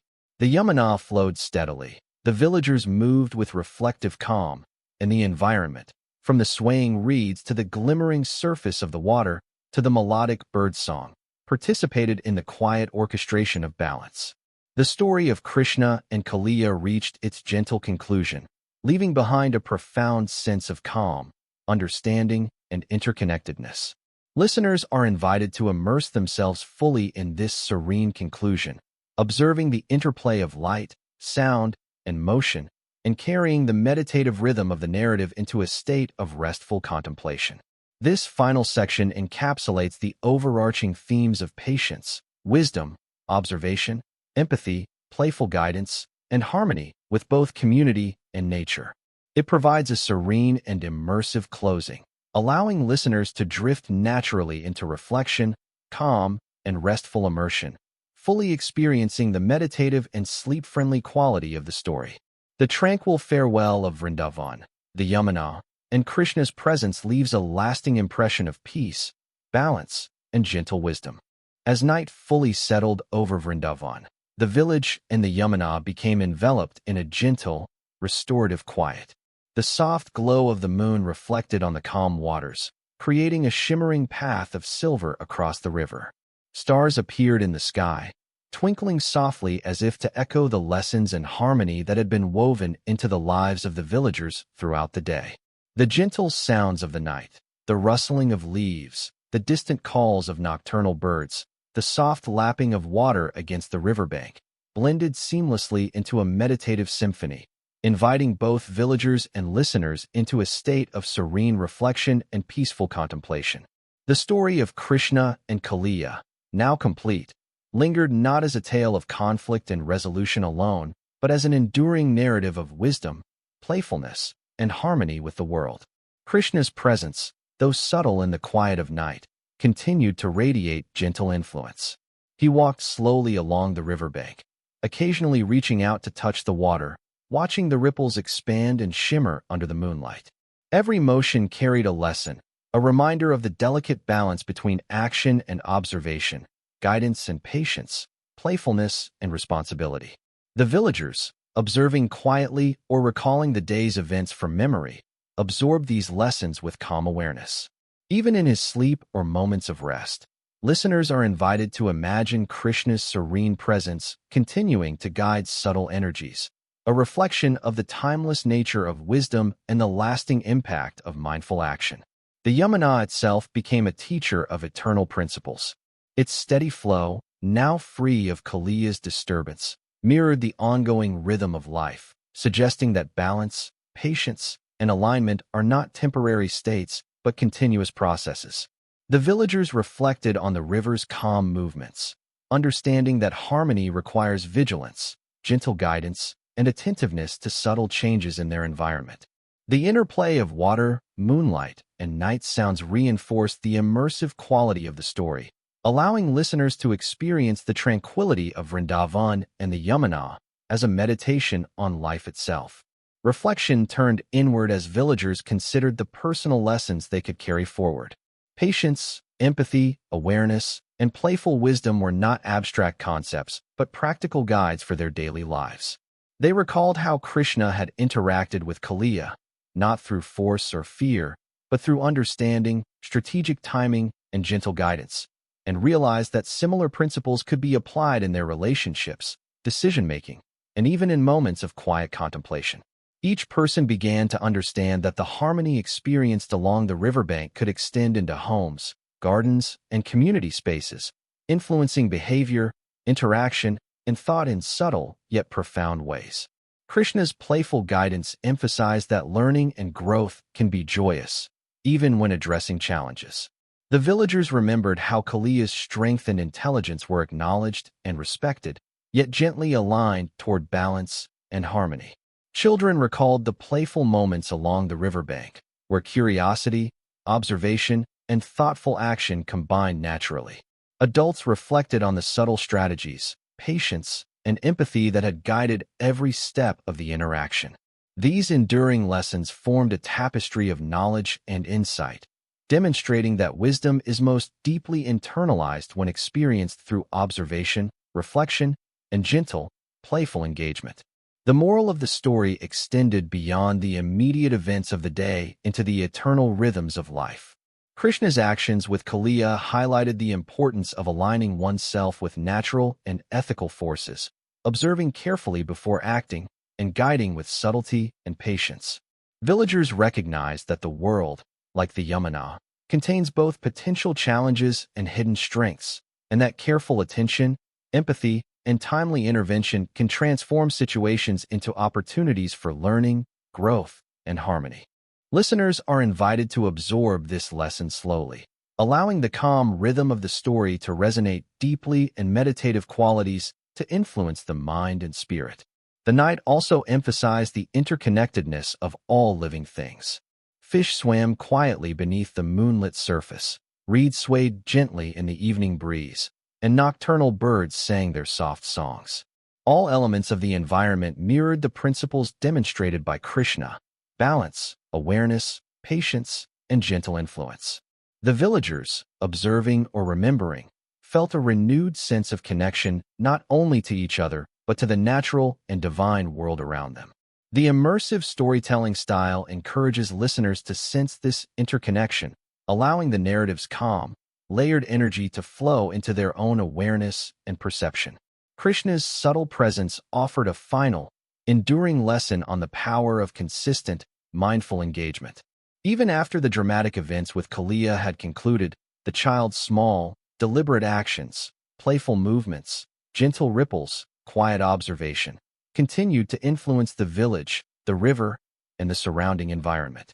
The lesson was clear: wisdom and harmony are cultivated through ongoing attention, gentle guidance, and careful observation, rather than sudden or forceful action.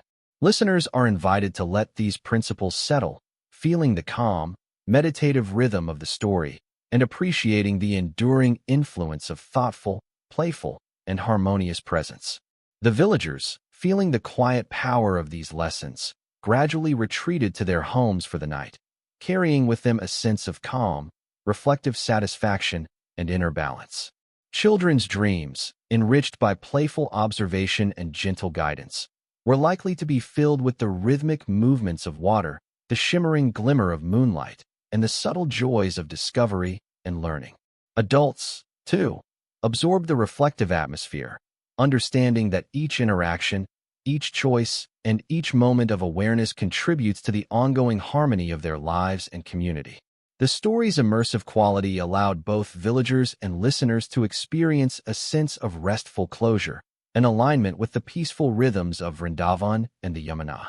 As the village settled into night, the Yamuna continued to flow serenely, reflecting the moon, stars, and gentle movements of the world around it.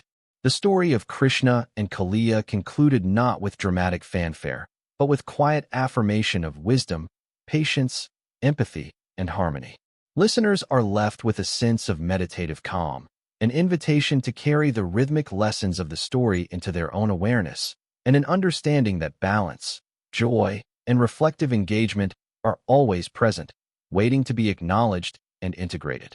In this final, tranquil moment, the narrative achieves its purpose, to convey the playful yet profound wisdom of Krishna, the transformative power of gentle guidance, and the lasting impact of mindfulness and awareness on both community and environment. The immersive, sleep-friendly tone encourages reflection, relaxation, and deep calm, providing listeners with a sense of closure, serenity, and connection to the eternal lessons embedded in the story. The night over Vrindavan, the gentle flow of the Yamuna, and the soft, radiant presence of Krishna leave a lasting impression of peace, balance, and gentle wisdom that endures beyond the story itself.